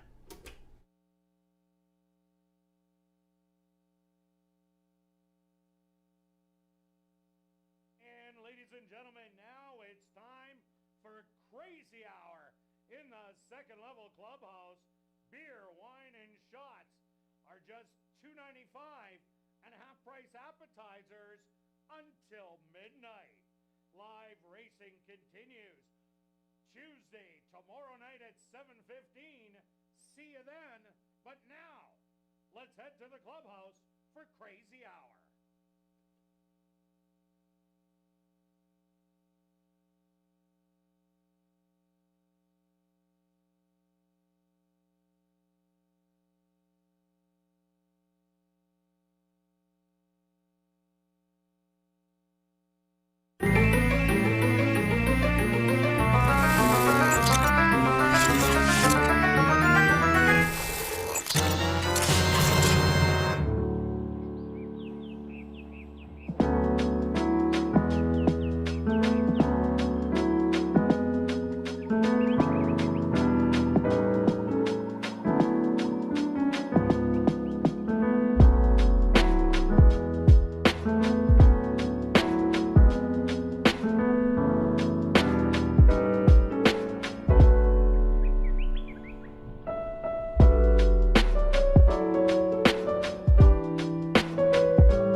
And they're off. Factored In shows a little bit of speed, but now taking over 10's Legacy will get the lead as they pass the grandstand for the first time. Candy Con on the rail in second, in between horses. Factored In, 3 wides Dust Roller, 4 wide Tally. Then there's a gap of 5 more lengths back. Sitting with Wits Hurricane with Conquest Hot Humor, and Big Egypt is the early trailer. 25-1 the opening quarter, and 10's Legacy has that lead by a length and a half with Dust Roller to the outside. Candy Con still on the rail in third with Tally outside in fourth. In fifth, Factored In, and they're starting to come from the back as the rallying pair is Big Egypt and Wits Hurricane, and Conquest Hot Humor well out of it. The half 49-2. 10's Legacy trying to take it all the way. Dust Roller to the outside, making a bid as they hit the head of the lane. Candy Con and Factored In has lots of work to do from here. It's Dust Roller and 10's Legacy coming to the 16th pole, and Dust Roller goes on by, pokes ahead in front. Second, 10's Legacy, but Dust Roller takes it. 10's Legacy for second. Third's going to go to Factored In, and fourth to Candy Con.